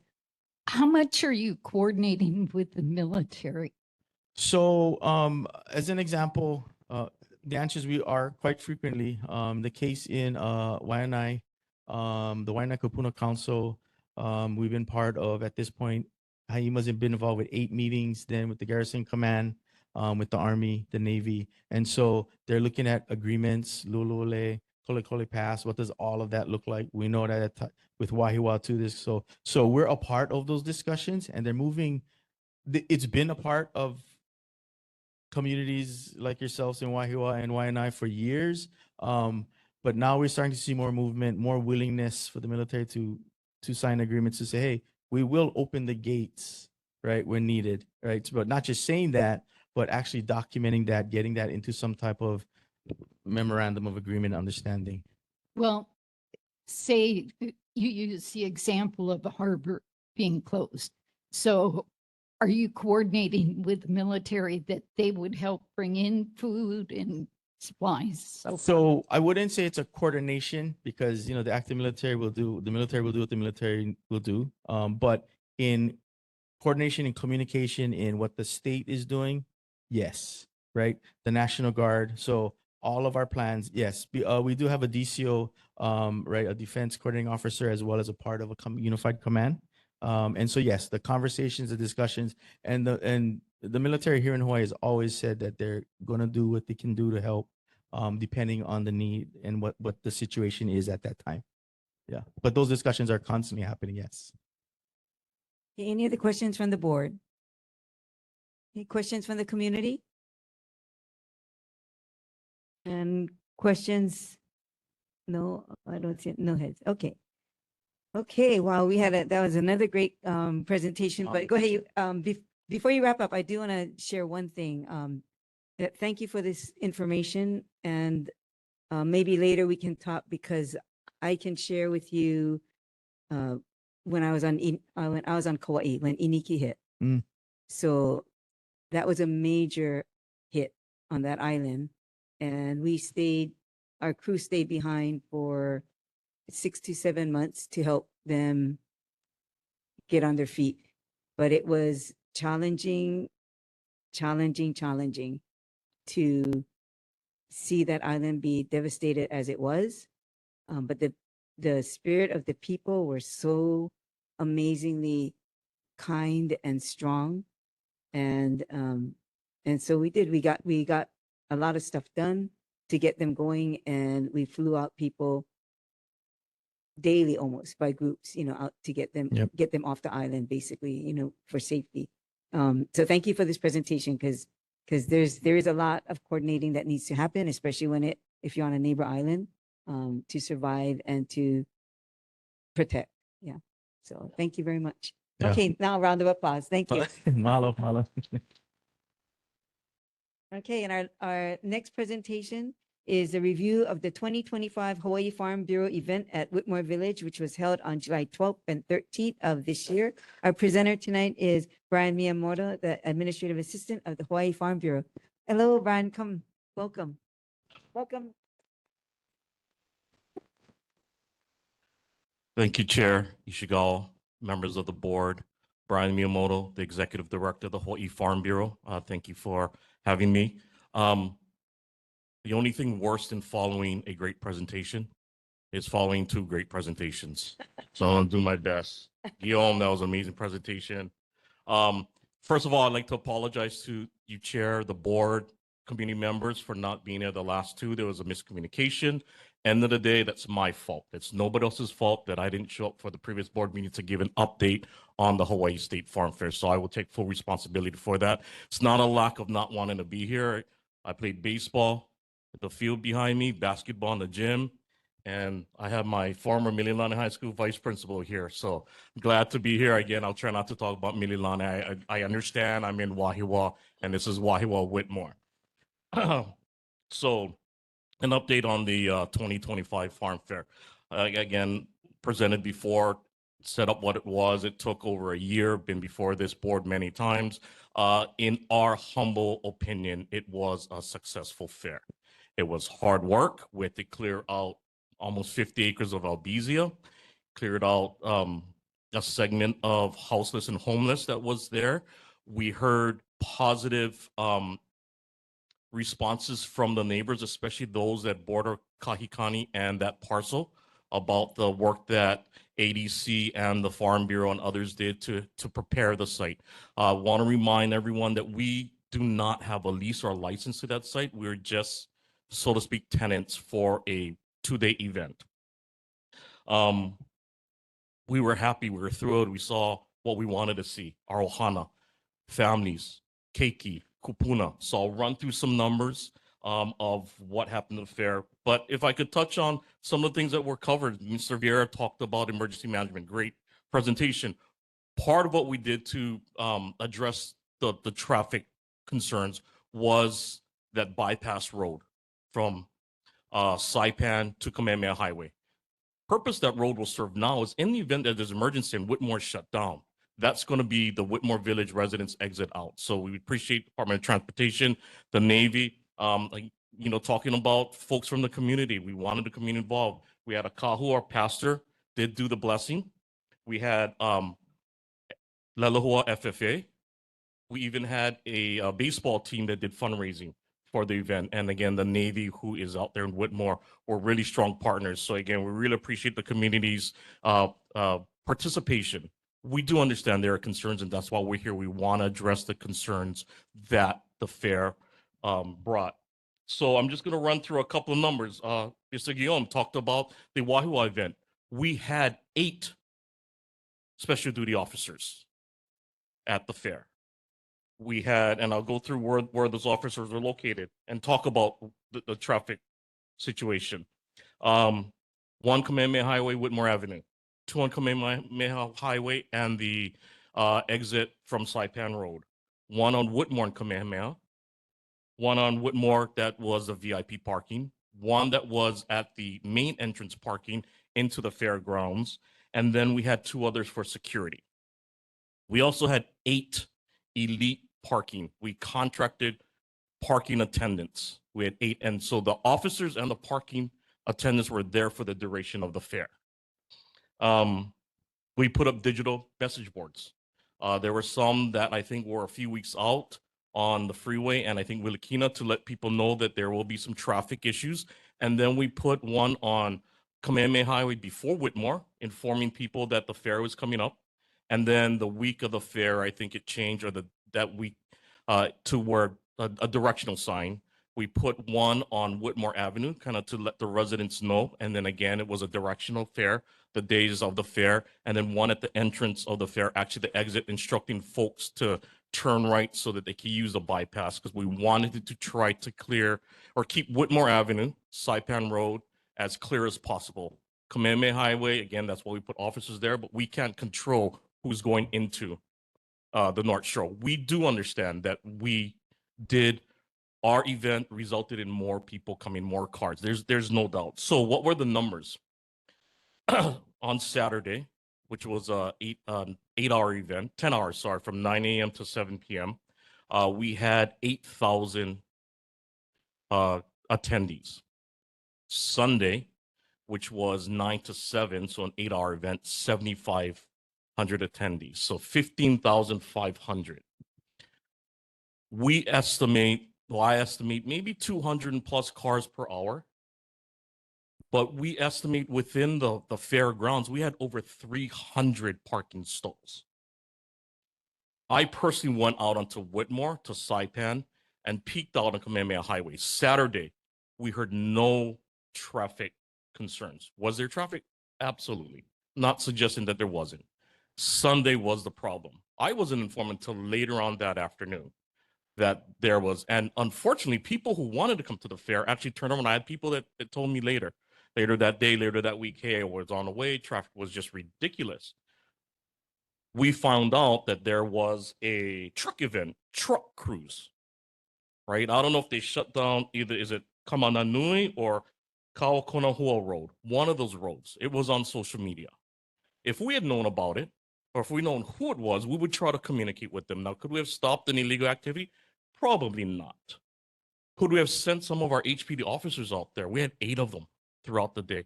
Absolutely. We would have done something. We were not aware of that. Now, if we are able to hold the fair going forward, we'd love to work with that organization and any other organization to hopefully not have any competing activities.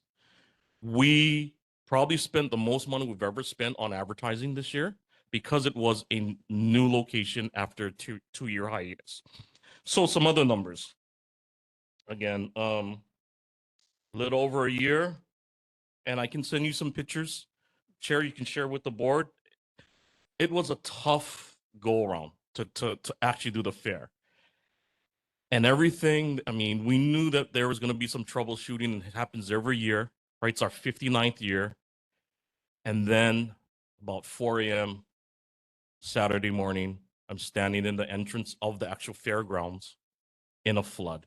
And I'm not sure if it was a 100-year flood in Wahiawa, but we worked that whole day trying to mitigate that flood. Came on Sunday, you wouldn't have known.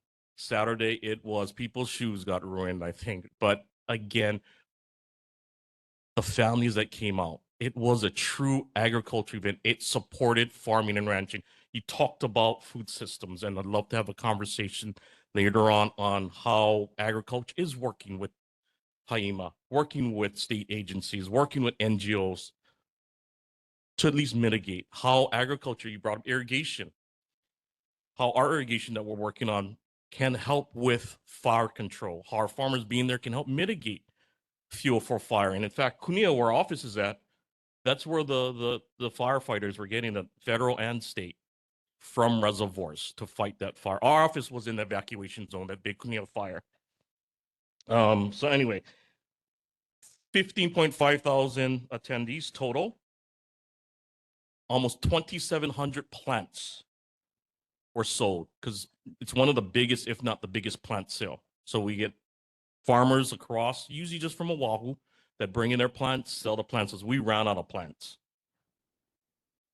We estimate maybe 3.5 tons of produce from across the state was sold to local residents, right? At our country market. I use 3.5 tons because it sounds better than like 7,000 pounds. We get plants and produce fresh, the farmers, the stuff that you guys are just talking about. That's how they make their money, okay? It was for them to make revenue income so they can continue farming. We had 38 animals from the 4-H, from the Keiki. The 4-H students brought 38 animals from across the state for their livestock show, which is part of the farm fair. We also had, again, FFA, primarily Lelehoa High School students were there. They came out in numbers and they helped all the different areas to support. We had 26 different exhibitors at our Buy Local It Matters, or State Department of Agriculture and Biosecurity. They changed their name. 26 different vendors that were just doing outreach. State, county, federal, private, nonprofits, all supporting agriculture. We had 11 food vendors, and we were busier than we thought. So one of the issues is we did run out of food. And then one of them was our beverage boot vendor. All the profits went to them. That was the Whitmore youth baseball team. Again, we wanted to give, thank you, TJ. We worked with TJ to try to get some of the Wahiawa Whitmore folks. I even tried to convince Ray's Huli Huli Chicken to come out. I eat there at least once a month. We wanted to engage the community. Okay. Our main stage, again, it's an ag fair, and these are the things we report on. We did have our watermelon eating contest using local watermelon, pie find contest using local fruits in the pie find, chili pepper eating contest using local chili peppers, corn husking contest using local corn. And then we worked with Hawaii Ag Foundation. We had a localicious cook-off. And then we had local entertainment, and again, everything is, as the city's trying to do, all about the local folks, helping local businesses, helping our community members.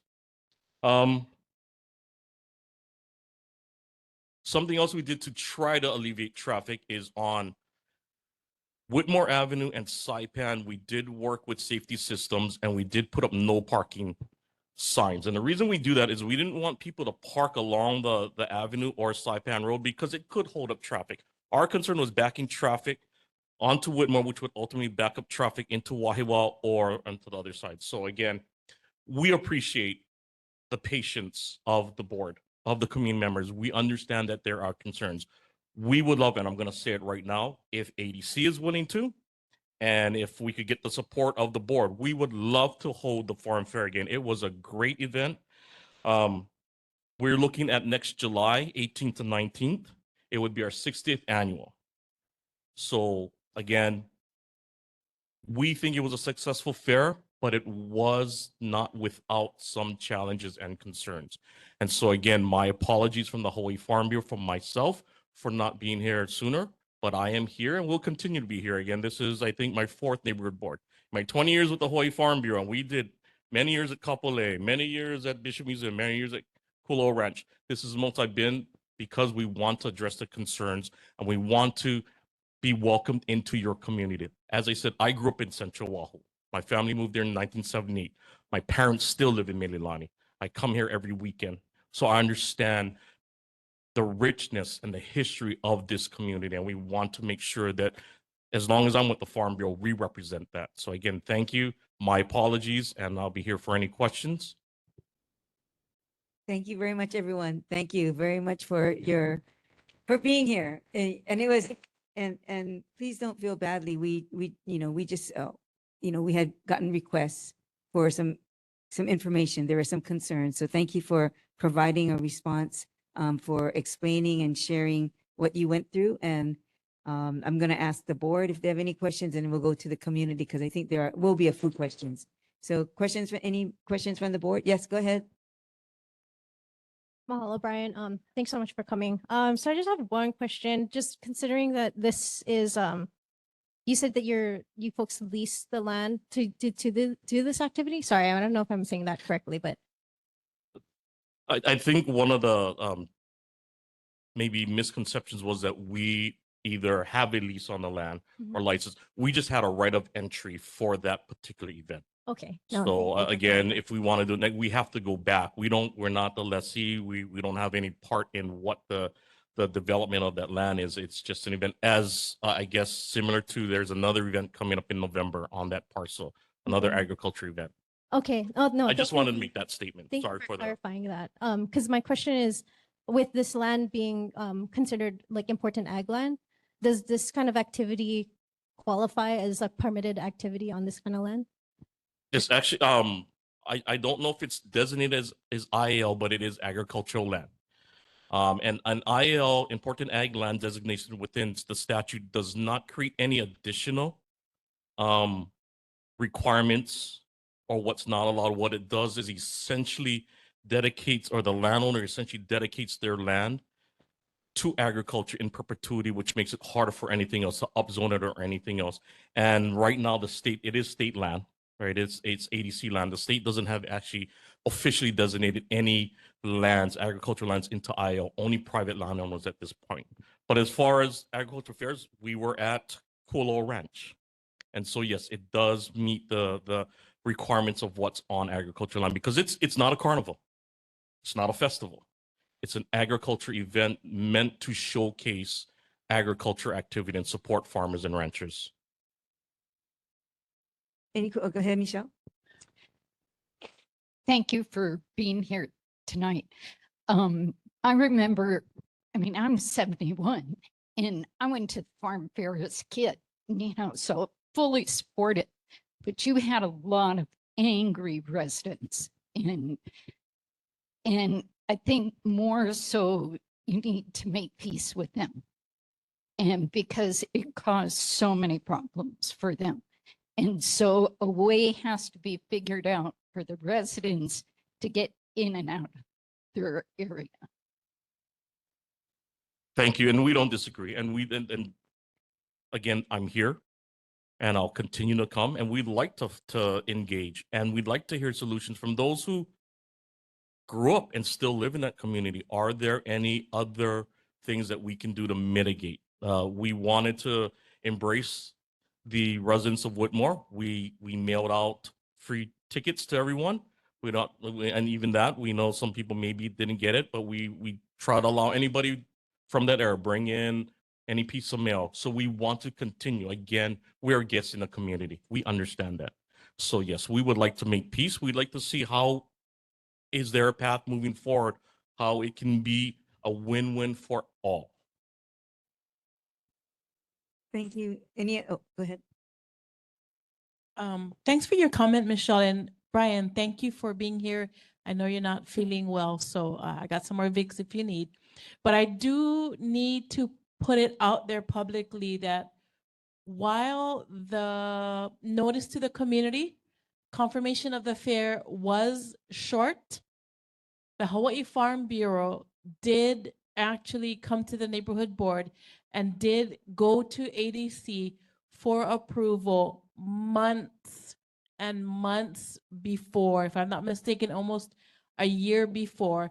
And it was the last minute confirmation or approval by ADC to allow the Hawaii Farm Bureau to move forward with the farm fair. So from the research that I did, Hawaii Farm Bureau did do everything that they needed to do. And it's sad that a state agency waited till the very last minute to give the approval to such an event that supports agriculture and farming in our Whitmore village. So it is what it is. And like you said, I hope you stick around and that we can work with getting approvals and confirmations from ADC sooner than 47 days, because if I'm not mistaken, that is what they did for this one. But I did see you on the ADC agenda multiple times, many, many months before the event. So thank you for doing that. And we do welcome, of course, feedback from the community. Here is your opportunity to share with the powers that be for the farm fair, the Hawaii Farm Bureau. Here is your opportunity to share what you think needs to be done to make the next one and subsequent farm fairs a success in our Whitmore village. Thank you, TJ. Thank you for those words. And we're committed to do better. And regardless what the circumstances are, we can always improve. And if the path forward is to continue at Whitmore, which we absolutely want to do, we can commit to do better. We can always improve. Our first year at Kualoa probably wasn't as smooth as our ninth year. Our first year at McKinley, right? And it is a growing, we want to minimize the impact to the community. We really do. And so we've learned a lot, but we are here, as you said, for the community. to share their mana'o with us to see how we can do better. Thank you, Brian. Any other questions from the board? Okay, from the community, any questions from the community? None? And virtual? Nope, none. Okay, Brian, thank you very much. I do have a few questions if you don't mind. So what happens when on the day of, the day of the event and things are not going as smoothly as can, let's say the day of the mud, so what happens on that day and how is that remedied in a safe and timely fashion for the community? Because that was one that I received calls about, like there was so much mud, we couldn't get in, we got blocked out, the road, et cetera. But we all know weather happens or floods happen. So how could you, your organization, or us as the board to help get that information out that there's a situation, or it was any announcements made on the radio that, hey, there's, if you're heading to the farm fair, they got some traffic, or they've got a flooding situation or whatnot, any kind of communication? So thank you for the question, Chair. So when I say a flood, it was just, it was unusual. A few areas ponded and it didn't drain. So we're working with ADC. That was a unique situation. We've had rain in Koloa, not so much in Kapolei because it's Kapolei. And Kapolei was 7 days. It went from a 7-day event when it went to Bishop to 2 days. So it was 2 days. And what do? We do what farmers and ranchers do. They're resilient. They figure out a way. We have equipment. We had heavy equipment. We have excavators there. We actually have, I think we had from some of our big farm equipment, which is part of what we did at the fair. They loaned some of that equipment to help mitigate those problems. Do problems come up? Yes, they do. This is the 59th year. So different problems come up. We do the best we can. Now, if it is a risk to health and safety and life, like with our farmers markets, we operate several, KCC being our biggest. There's times when if it's lightning, if it's something that is a risk, we will cancel it. That would be an extreme. That's something we prefer not to do. But that's why we have insurances also. We have a very rich insurance plan with not a local person like we like to, a local company, a big national one, the one that insures all the big fairs and stuff. So again, farmers and ranchers, resilient, we do what we can. It's pretty much all hands on deck. We have volunteers come out. Everybody helped out to try to alleviate. I view it as not a disaster versus more of an inconvenient. It wasn't ideal because it did certain areas you wouldn't even know that it rained.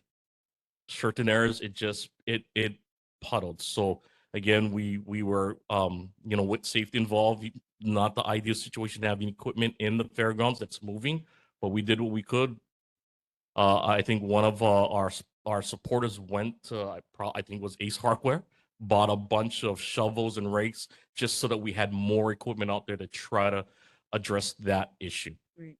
So while that was going on, the fair still continued while that was being addressed. Yes, it didn't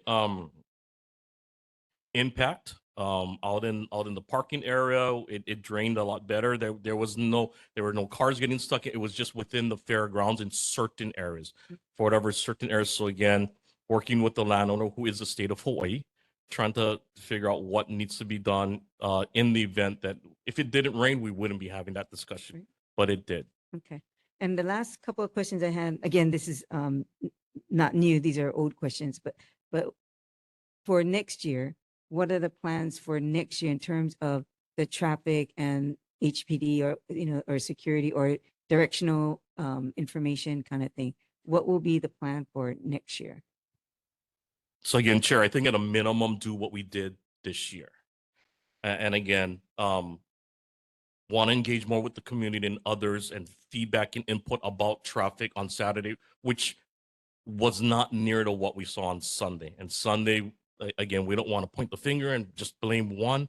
But we do believe that event did contribute to the traffic. So doing a little bit of messaging on going around, maybe H2, Willikina coming around the other area, the other ways. We had more than enough parking. I never really saw it back up on Saipan Road. That would have been our trigger. Saipan Road backing up, which would have backed up Whitmore. Whitmore Avenue, I wouldn't say was free flowing. I'm not going to suggest any of that, but you could see cars moving, going in and out. People were going right. That's why we have the officers there to direct the cars out onto.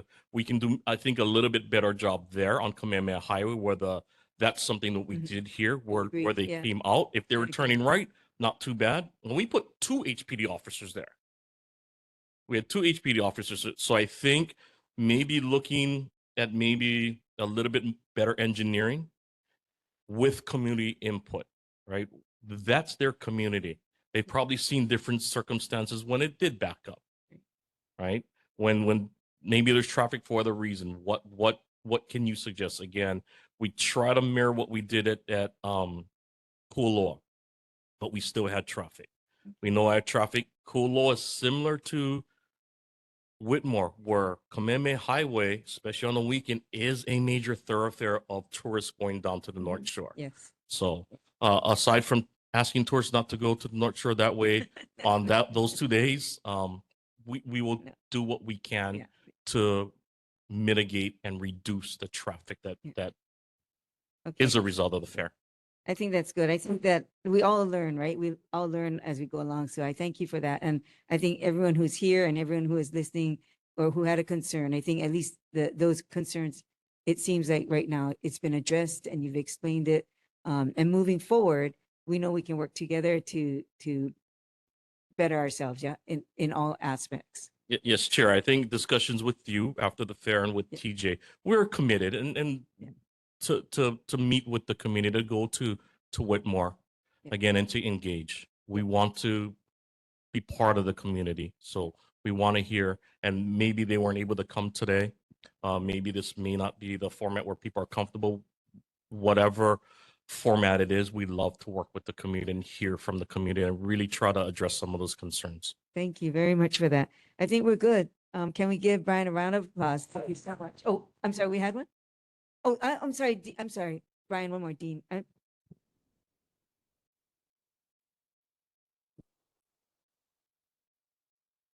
Aloha, Brian. Thank you, Chair, Board, Dean Harvest.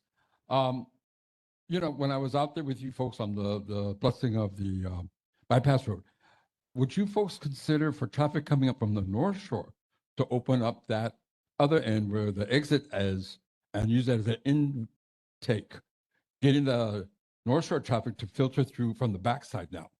That's one good alternative because that exit bypass was terrific. I mean, it alleviated a lot of traffic coming into Wahiawa, and it allowed a lot of traffic to go around by Schofield as well as to go back to the North Shore. So try reverse that intake and see how the flow would go as a suggestion. As you heard, he did our blessing. Absolutely. And in fact, we've been trying to work with the Navy in preparation ADC. We don't make the rules to open up a little bit more of those berms to do exactly what you're saying. There is another road that runs through one of the farms, but we want to be respectful to the farm's operations. So that road may be big enough, or it may be, as you said, it's a contraflow at a certain time because most people are coming in, and then we know when people are going out. So 100%, and this is the type of input that we'd like to hear to weigh all options to ultimately have the best fare that we possibly can have, not just for the farmers and ranchers, but for the community. 100%. I Thank agree you on for that. that advice. I agree. Okay, suggestion. any other questions? And if not, round of applause. Thank you very much, Brian.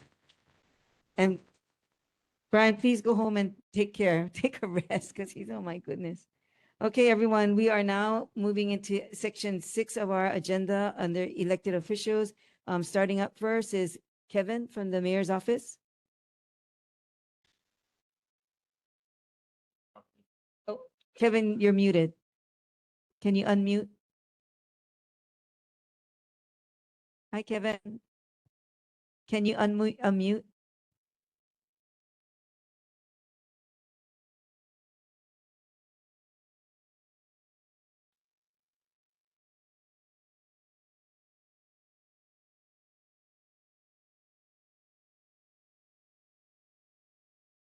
We come back then?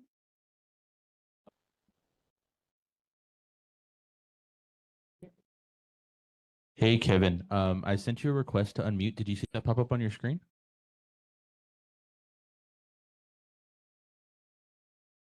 You are talking. We just can't hear you. Would you like us to maybe circle back while you try to figure out the technical side of it?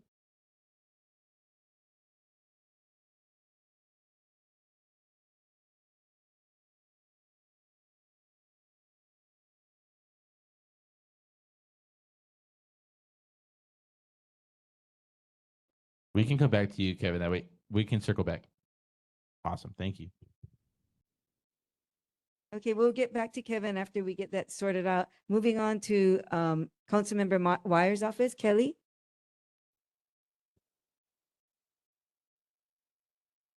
Hi, Kelly.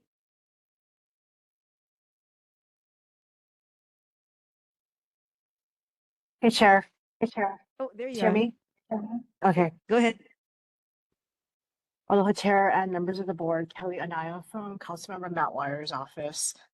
Just wanted to highlight a couple of things. Councilmember wanted to mahalo the community members that showed up to his Talk Story event a couple weeks ago. Councilmember had a great time connecting with all of you, hearing your thoughts, and discussing some of the issues that matter to you and your family.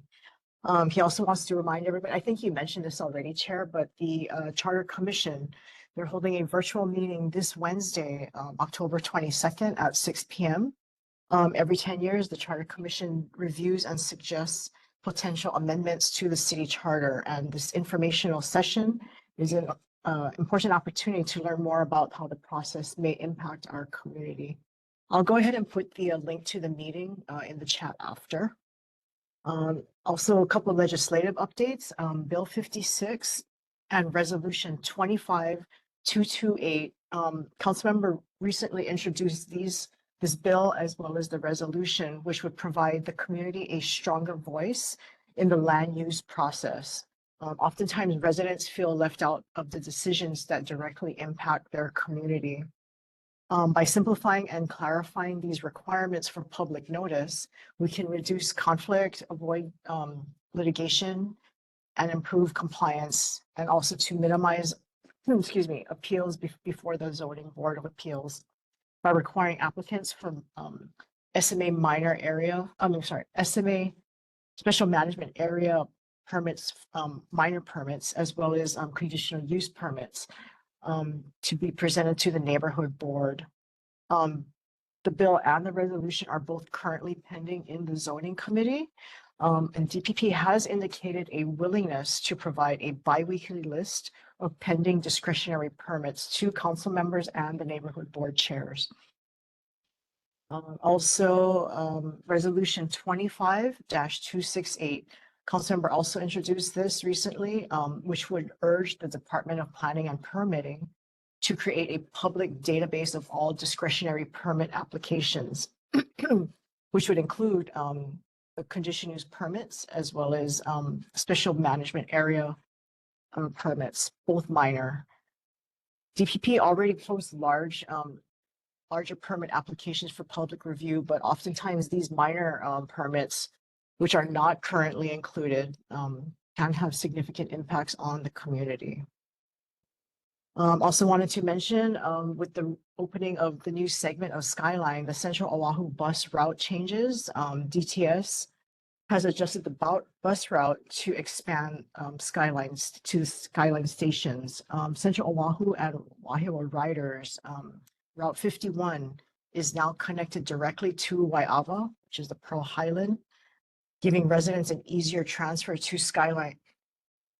It says high demand routes, including Route 40, 42, and 51 are adjusted near Lagoon Drive Station to improve access to the airport areas. A couple fun stuff that Councilmember was able to participate in. He was honored to speak with the Lelehua High School students as part of the city's Na Alakai A'omau leadership program. These future leaders got a firsthand look at the city council operations at Honolulu Hale, as well as shadow department heads and learn what it takes to serve our community. Councilmember wanted to mahalo the departments who participated, as well as to the Lelehua faculty who continue to mentor the students. And then lastly, some of you may know that Oahu is Domestic Violence Awareness Month. Councilmember was honored to recognize the Domestic Violence Action Center, or DVAC, at the full council meeting earlier this month. DVAC provides hope, healing, and life-saving supports to survivors of domestic violence abuse as well as their family.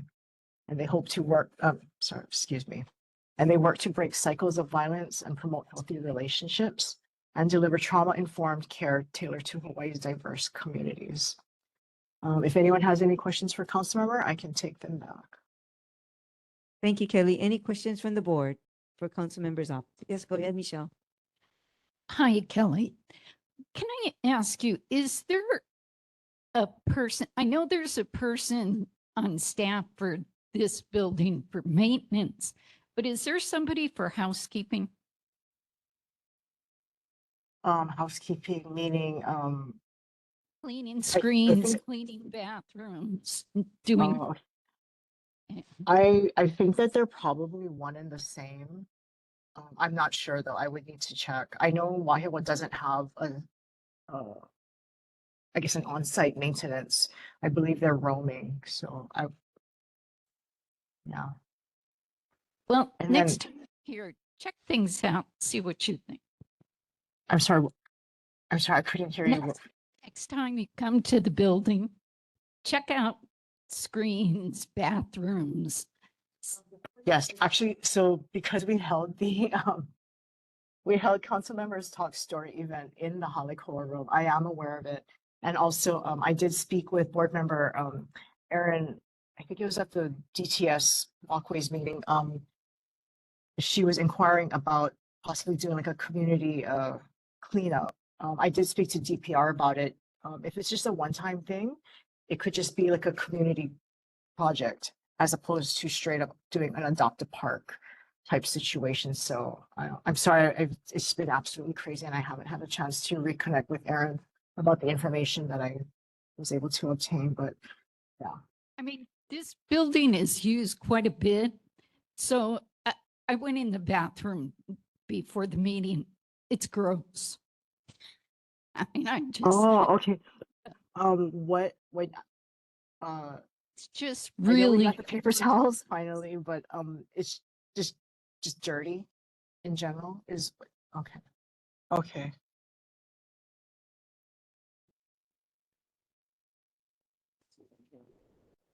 Any other questions from the board? Okay, any questions from the community? Oh, Dean.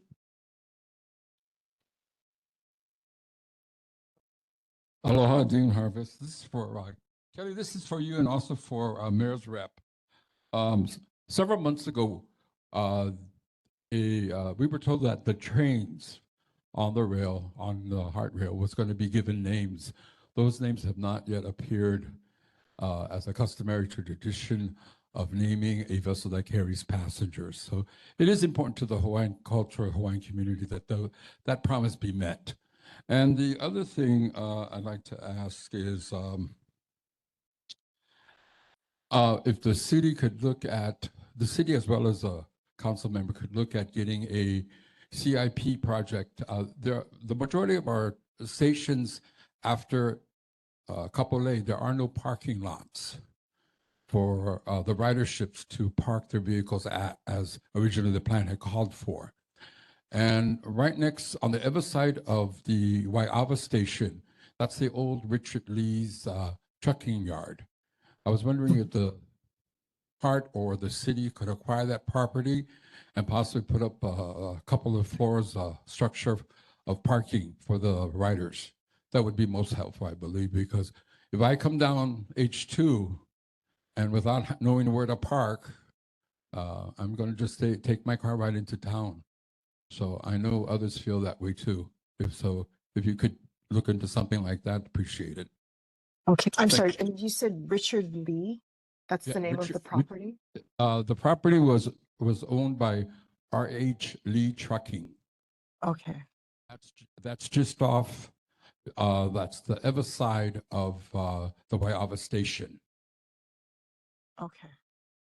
Okay. Hart had built an off-ramp that extends off of the H2 separation and the Farrington Highway on-ramp to H2 northbound. And so it loops right around that property that where he used to park his big semi-rigs. Okay. And it's just an empty lot now.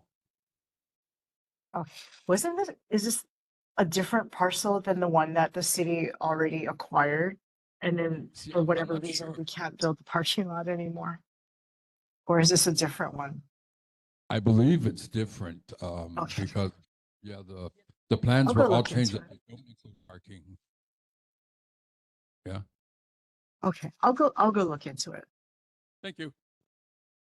Chair. Thank you. Yeah. May I just add on? Kelly, I'll give you a call about that because the city had already acquired that RHS Lee property quite a while ago because he has since moved many years ago. He has since moved his yard to Campbell Industrial. So I'll give you a call in the next couple of days and provide you with some more up-to-date information if you don't mind. Okay, so this is the same property then? Yeah, actually it is. Okay. I know which one you're talking about now. Okay. Great. Perfect. Thank you. Teamwork. Thank you. Okay. Any other? Okay. Any other questions for council member's office? Nothing virtual. Okay. Okay. Moving on to governor's office. Rosemary.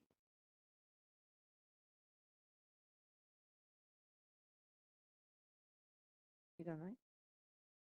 Hi, Rosemary.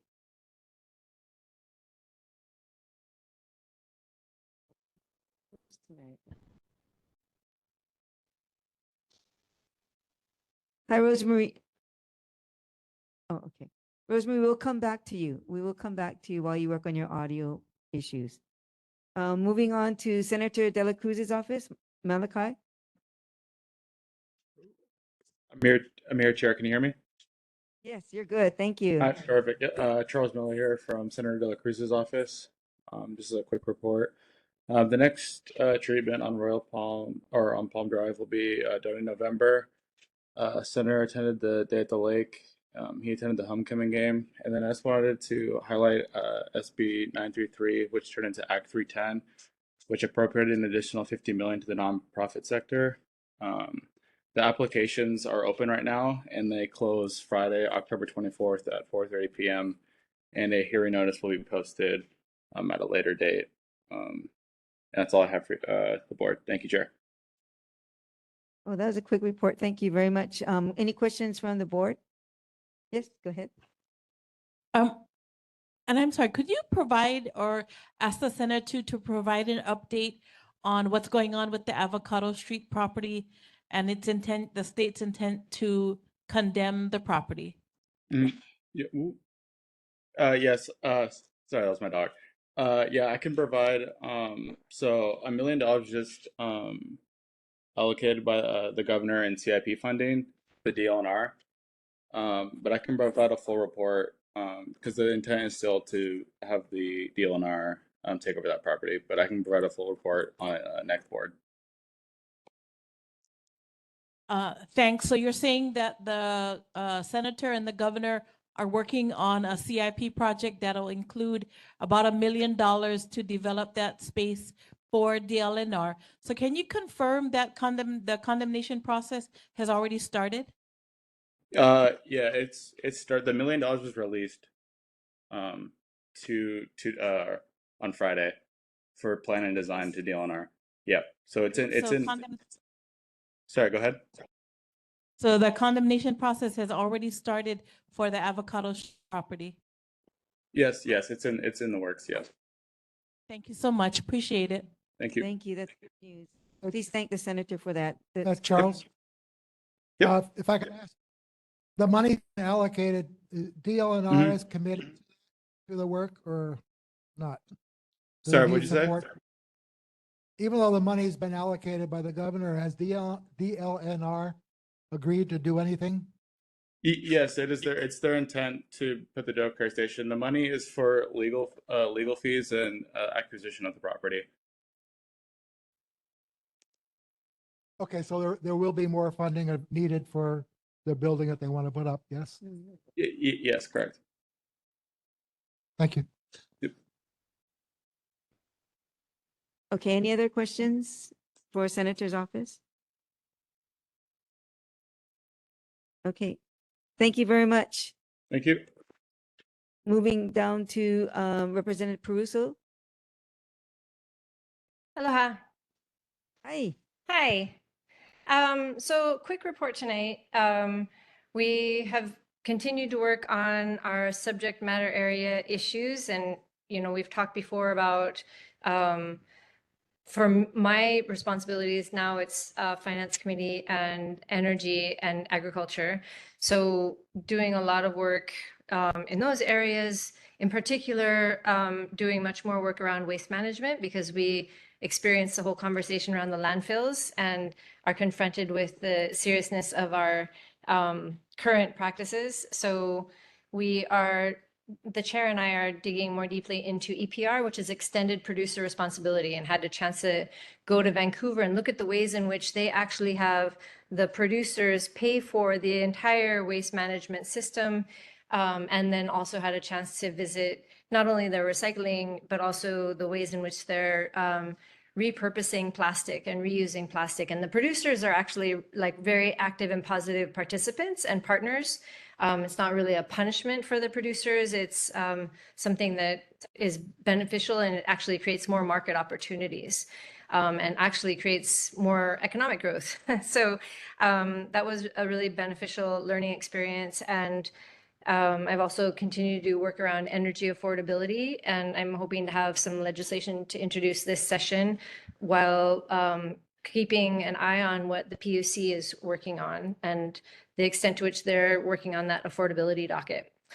With finance, we are really developing a whole range of progressive revenue generators in the House, and we understand that it might be a political conversation about the state of the budget, but our understanding and our analysis is that given the current council revenue projections, looking out 6 years, we expect at least 4 of those 6 years to be in the red. So, given our assumptions about our budget commitments that have already been made. So we need to address that potential shortfall. So that's what we'll be working on this coming session.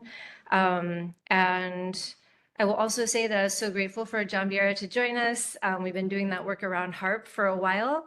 Again, really grateful for the folks, even on the neighborhood board, who are part of our HARP team. And if folks want to join our efforts, please call our office at 586-6700. And Yvonne is kind of spearheading and helping to organize that effort. But we have a core leadership team. We're going to feature them in our upcoming newsletter.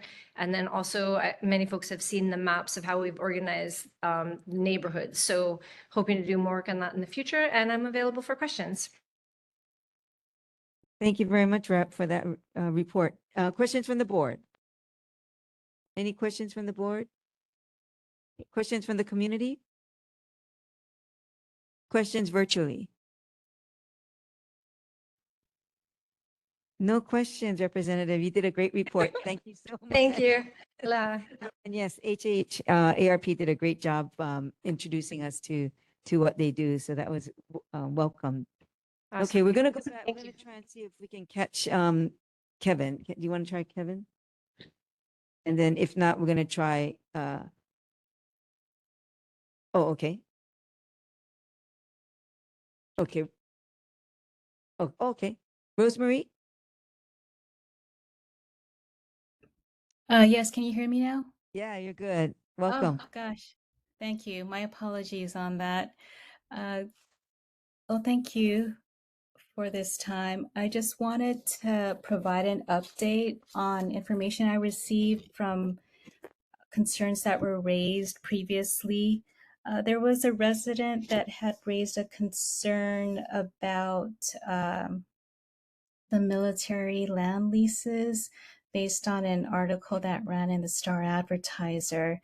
And this was regarding the Pohaku Lua training area. And reached out to the governor's office. And according to the governor's office, Governor Green had recently received a letter from U.S. Secretary of the Army, Dan Driscoll, outlining the Army's intention to establish a new framework for military land leases in Hawaii by the end of this year. While the Army has raised the idea of a possible land exchange, no parcels have been identified and no formal discussions have occurred between Governor Green and Secretary Driscoll. Any proposal would require review by the Board of Land and Natural Resources and compliance with state law. The governor has also made clear that Hawaii must secure a fair deal, including the return of lands such as Makua Valley, the cleanup of training areas, the protection of water resources, housing commitment, and opportunities for Native Hawaiian home ownership rather. There's also a website that has been created where members of the public can leave their comments concerning this issue, and I'll leave that website address in the chat, but I'll read it out.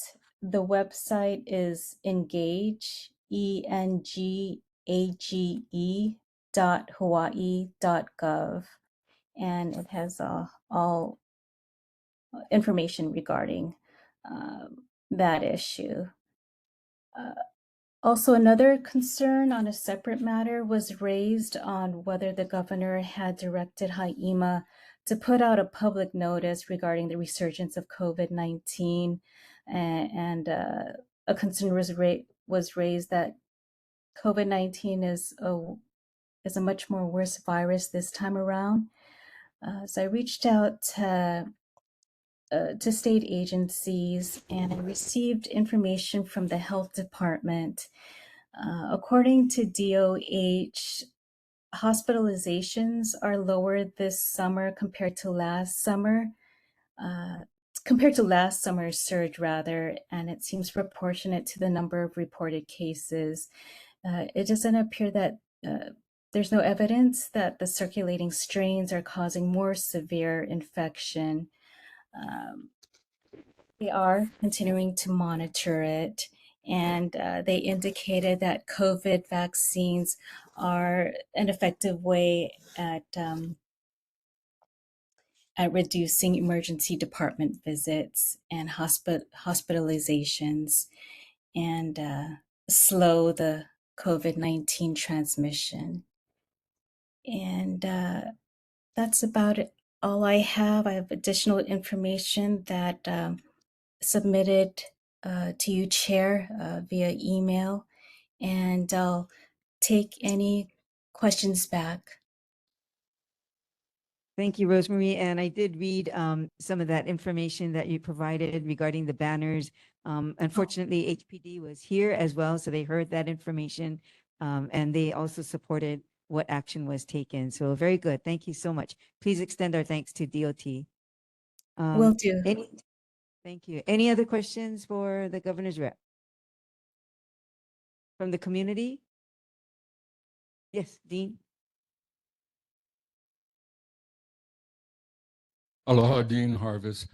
This is a question relating back to last year, Bill SB 3022, regarding the transfer of authority from PUC enforcement to the DOT MVSO Motor Vehicle Safety Office for the enforcement of commercial passenger vehicles. Since they took over in January of this year, on record, only 5 citations have been issued.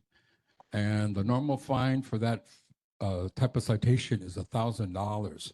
So there's a lot of money that's not being raised or being enforced upon these commercial drivers that transport passengers to and from various venues.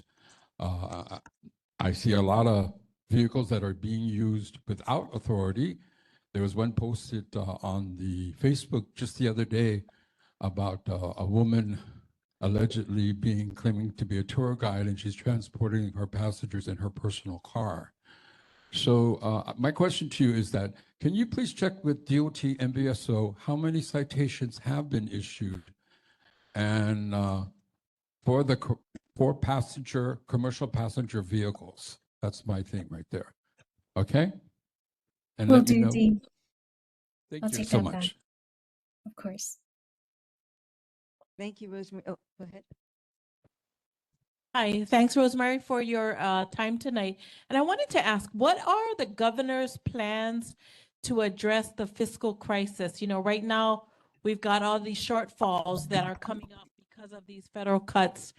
And we all know what the state of our government is right now. So what is Governor Green's plans to address this?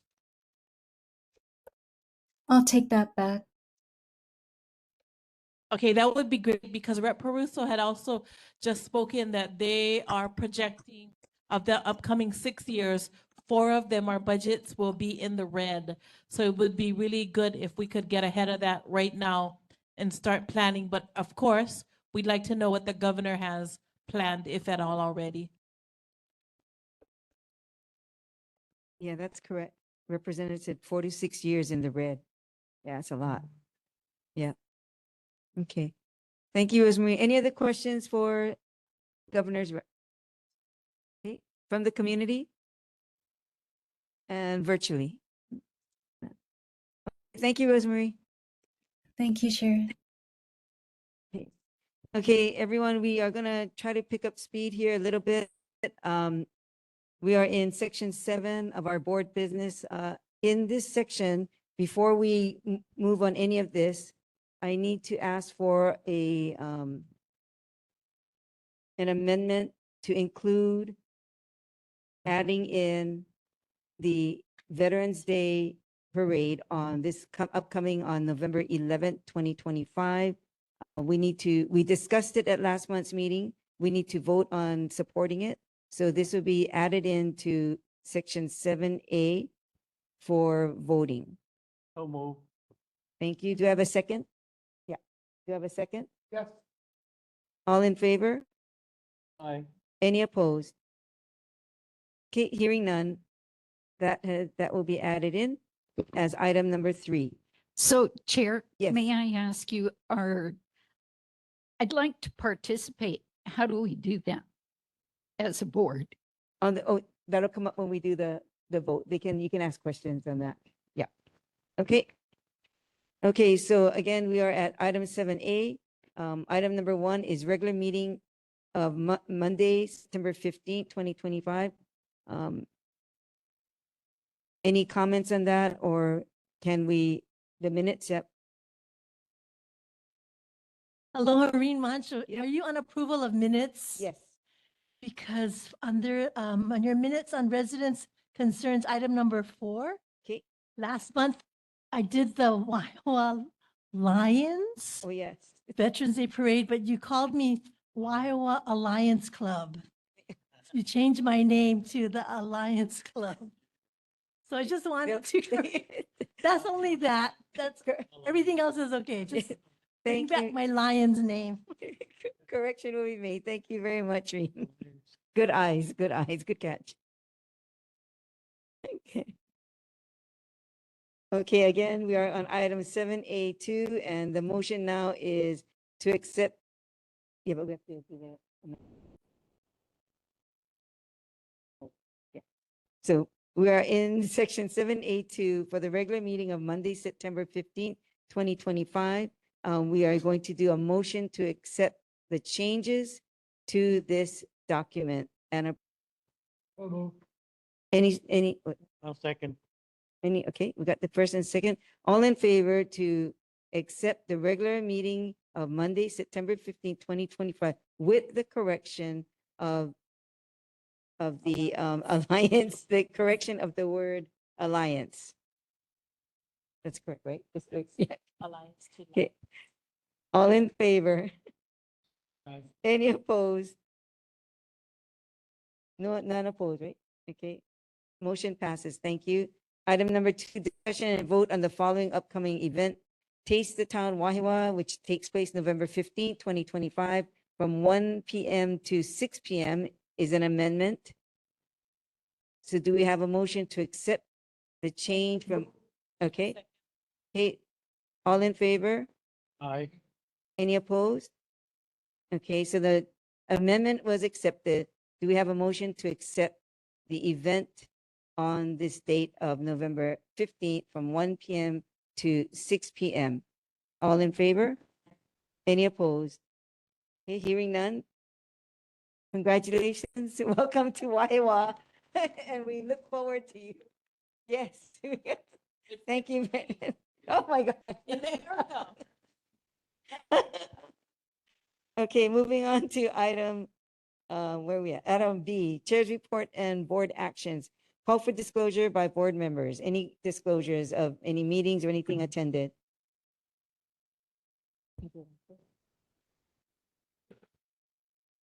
Any disclosure? Okay, I will disclose that I attended the Charter Commission meeting for the upcoming charter amendments. So I did attend that meeting. Yeah, at Mililani. Yes, June? Attended Matt Wires talk story session. Okay, thank Here. you. Okay, any other board members attended any meetings? Okay, hearing none. Moving on to correspondence and distribution. I just announced that about the Charter Commission, and then I will announce the 79th Wahiawa Alliance Veterans Day Parade honoring the sacrifice, November 11th, 2025, starting at 10 a.m. The schedule is to meet at 9 a.m. at Wahiawa District Park, 1067 California Avenue. Vehicles enter at 1017 Kilani Avenue only. Again, vehicles enter at 1017 Kilani Avenue. The parade begins at 10 a.m. From 10:30 to 2 p.m., it will be the Veterans Day celebration at Ka'ala Elementary School. The parade ends at Mahele Street. And note, please everyone, to sign up to march in the parade to honor our veterans. Wave your patriotic flags, celebrate after the parade at Ka'ala Elementary School. Mandatory is to hold a Mahalo Veteran sign, which must be displayed with each marching unit. For the parade sign up, it's bit.ly/Veterans Parade 2025. For questions, call Lion Reen Mancho at 808-291-6151. Again, 808-291-6151. And I believe, Reen, you have to ask, you want to add to that? Yes, I wanted to thank the neighborhood board for your support and that you can march or walk together at the parade. So when you sign up at this link and you click on it, you put your name and your organization, and you will get a response on where you are, your number in the lineup, and you'll be organized as a group. You can either walk with your group, with your sign, your Mahalo veteran sign, or you're also able to ride. We have a trolley that for people who want to participate but can't walk, you can have your neighborhood board sign on the trolley. But it's fun only because this year we're making history. So I had to tell you this. Thanks to Lion Larry, he's not here. We're making history. Not only are we having the Wahiawa General Hospital born Grand Marshal, Tyson Tahara, Brigadier General from Hawaii National Guard. He's going to be our Grand Marshal. He's a Mililani graduate, so we excuse him for that. But he's born in Wahiawa, so he's our Wahiawa Grand Marshal. Thank you for that. But because I worried because of the shutdown, the military is not all functioning. So they said, depending on what's happening with the department, whether he's going to be there. But he said whether they're functioning or not, the general will be there to be our Grand Marshal. And also, thanks to, again, Lion Larry Meacham from Wahiawa Alliance, the first time ever, the Wahiawa Middle School Jazz Band will be performing. Because they don't march, right? They're always jazz performing with their chairs and at events, they sit, but they're going to be performing in the parade. So they're all excited. They're going to get a free trolley to perform in. And so now we only have the Royal Hawaiian Band, we have the Wahiawa Middle School Marching Band, Jazz Band, and we will have Sacred Hearts and St. Louis Marching Band. Because all of the other high school bands, they have a competition. They put it on Veterans Day, so we don't have high school bands anymore because they're all at their band competition. So thank the ones who are coming, because I think Holly Hayashi did come last year from Lelehua, and they gave us a chance. They were in the parade last year, so we missed Lilua this year. So thank you again. We're gonna get to see Wahiawa. Come and cheer for the Wahiawa Middle School Jazz Band. Thank you, Neighborhood Board, and we'll see you in the parade. Also, we're gonna get a lot of politics this year. We've got the Democratic Party and Republican Party all signing up, but you're not allowed to pass out any materials. You cannot throw candy or anything. The parade rules are you can only pass out a flag. So we've been passing out flags to participants who are watching the parade, and we've been giving them small flags because it's all about veterans. So make sure you have a sign that says Mahalo Veterans, and we'll keep focus on thanking our veterans. Okay, so thank you. Do you have any marching units from Schofield or the Navy or ROTC students from We your have- schools? Yes. You have all those. We have veterans of foreign wars. We do have ROTC groups coming from all over, because at the end of the parade, there's judges that are looking for two things: your appearance and your spirit. And you can get a trophy. There's 9 trophies for the best marching band, the best military unit, the best Boy Scouts, best Girl Scouts. There's even the best what is that, community award, community organization. So it's all about recognition and saying thank you and keeping it fun. But I know, because Farrington High School, when I hear them in town, they're bragging that they won the best JROTC trophy at the Wahiawa Veterans Day Parade. I went, what? So, okay, governors, but they're so proud that they could participate and they can carry their trophy around with them. So that's good publicity for us. So we're trying to get the word out, put this on your social media, get the link for, it's Wahiawa, the annual Veterans Day Parade. So it's number 79. So next year we're going for number 80. And people are confused because they go, you changed the route. For 75 years, the route was always Ka'ala School to the park, and you celebrate at the park. But we changed it because of the Maui wildfires. We did a fundraiser, and we changed the route. So we started at the park, and we go downhill. We ended at Ka'ala School, and we raised money for the Maui families. So remember, the park is the beginning, and the ending is now at Mahele Street. Okay, any more questions? We'll see you there. Neighborhood Board, you have your sign. We have your sign for you. Thank you, Reen. Okay, it's 9:35. We got a couple more things to do, and then we should be okay. We are in item C now. 7C, committee reports. Erin? Nothing to report today. Okay. June and Jason? Okay. Where are we? Oh, transportation and Onpo, Joe. The October meeting was canceled for the Citizens Advisory Committee. The next OMPO CAC meeting is November 5th. Okay, thank you for that, November 5th. Water, Yvonne? Nothing to report at this time, Chair. Okay, thank you. And we are in Hawaiian Affairs, which is a vacant position. Anyone want to make a motion to open discussion on Hawaiian Affairs, the vacant position? Question, Okay. did we get a ruling from the Yes. commission Yeah. on Dean Harvesting chair and on-board? Yeah, so to clarify, the clarification was if a community member can hold a position in a committee. Community members can be part of a committee. They just cannot be the chair or vice chair / co-chair of that committee. And if a resident is to serve on that committee, trying to remember correctly, but the board would have to vote to have that resident placed onto that committee. For example, I'm the NA for the Nanakuli board, and the board voted unanimously to have a resident be a part of their transportation committee. So it would be a board business item in the future if the board wishes to have that happen. But for the question, it has to be a standing board member who is either a chair, co-chair / vice chair. It cannot be a resident.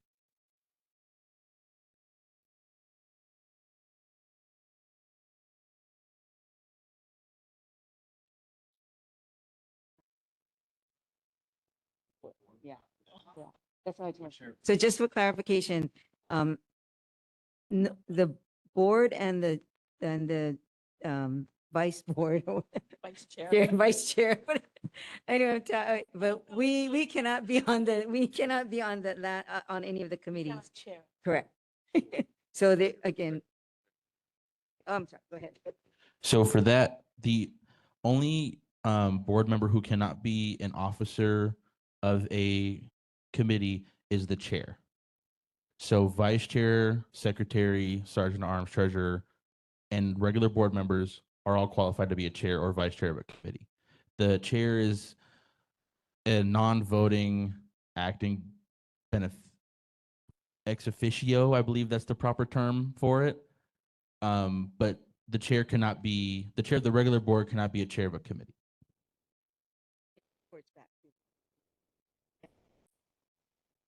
So that's the other thing is when we had that meeting, so they have, yeah, so when you're on these boards, you also have to provide reports of the board, of your meetings or of your work. Okay, so we are in section 7C, item 5, open for discussion. Any more discussion on this? Yes, Chair. Yes, go ahead.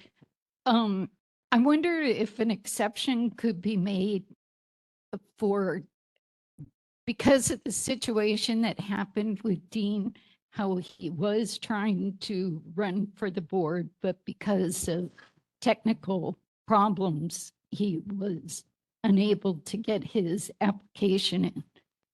And we know he would have gotten in. I mean, let's be frank. So could an exception be made? I'm going to relay that to our aide. To my knowledge, sorry, go ahead, board member. Is the issue if Dean wants to be the de facto Hawaiian chair and one of us elects to be the chair of that committee so that he can at least be in the committee and provide us with the reports? Is that legit? Is that what we're looking for here? One of us to be the chair and then we bring in? So in order for, of course, right now the Hawaiian Affairs Committee is vacant. There's no chair, vice chair, or co-chairs. In order for him to be an acting member of the committee has to be established. So technically right now there's no established Hawaiian Affairs Committee due to there not being an officer. So say, for example, Member Quaresma was the chair of the Hawaiian Affairs Committee. The board could then take up a vote at a future meeting as a board business item to vote a resident to be a part of that committee. But currently the committee is vacant as stated on the agenda. TJ, do you want that position? Can we put it in a motion? Go ahead. Sorry, Joe. Well, we're not taking any motion. We're still having discussion. Okay. So Go any ahead. other discussion on this? Dean, did you want, yes, I see you heading up.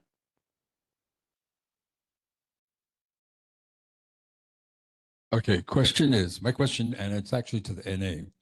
So Vice Chair Charisma becomes committee chair. Okay. No other committee members no other board members are on this committee. What happens if she's out sick or unable to attend the meeting? No meeting or? But with the vice chair or co-chair is not a board member. So that's a very unique question. I would have to go back and follow that up in the office just because I don't know the answer right now.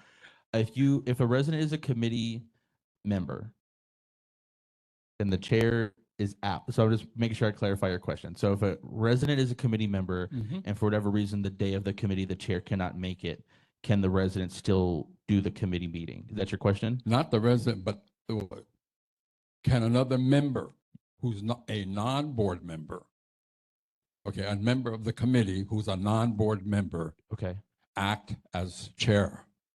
That is a wonderful question. I'm going to follow up first thing tomorrow, and I will give you your answer. I believe I do have your contact information, so I can get a hold of you tomorrow. Okay. And of course, following that answer, I would shoot an email out to the board members so everyone's on the same page. Thank you.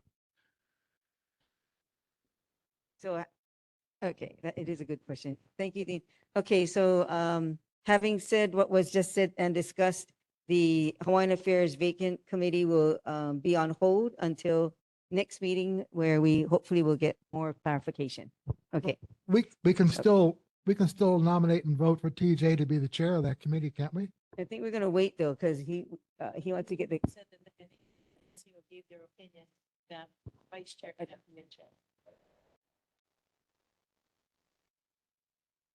right. Oh, yeah, no, we said that from the beginning, yeah, but you need a clarification on what. In order for what he said to help them, their executive chair.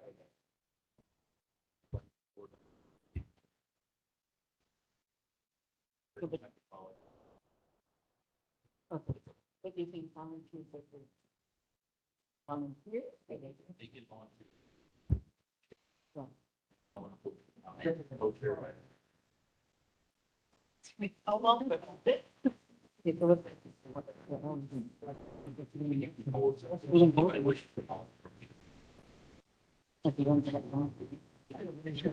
Okay, so we are going to move for, okay.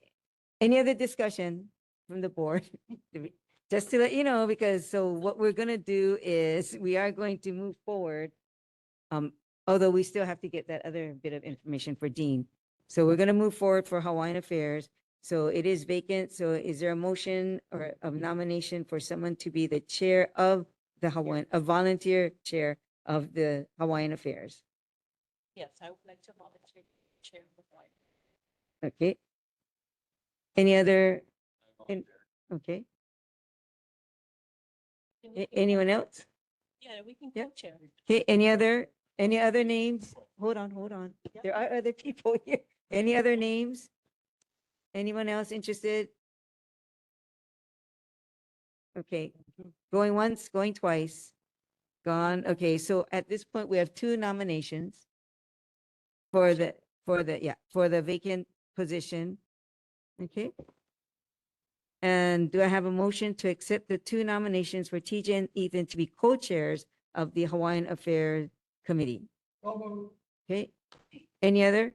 Okay, so all in.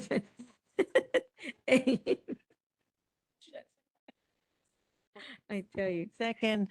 Do you have a second? I'm sorry. Second. Thank you. All in favor? Any opposed? Me. Okay, thank you.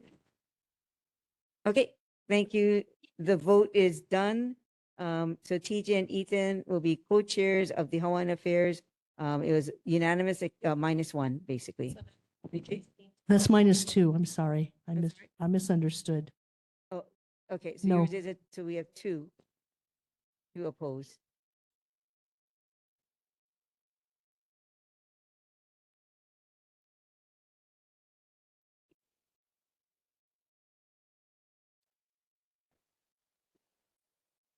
Okay. Okay, so we have two opposed. There are three opposed. With Michelle and Sylvia. Yeah, said no. Okay.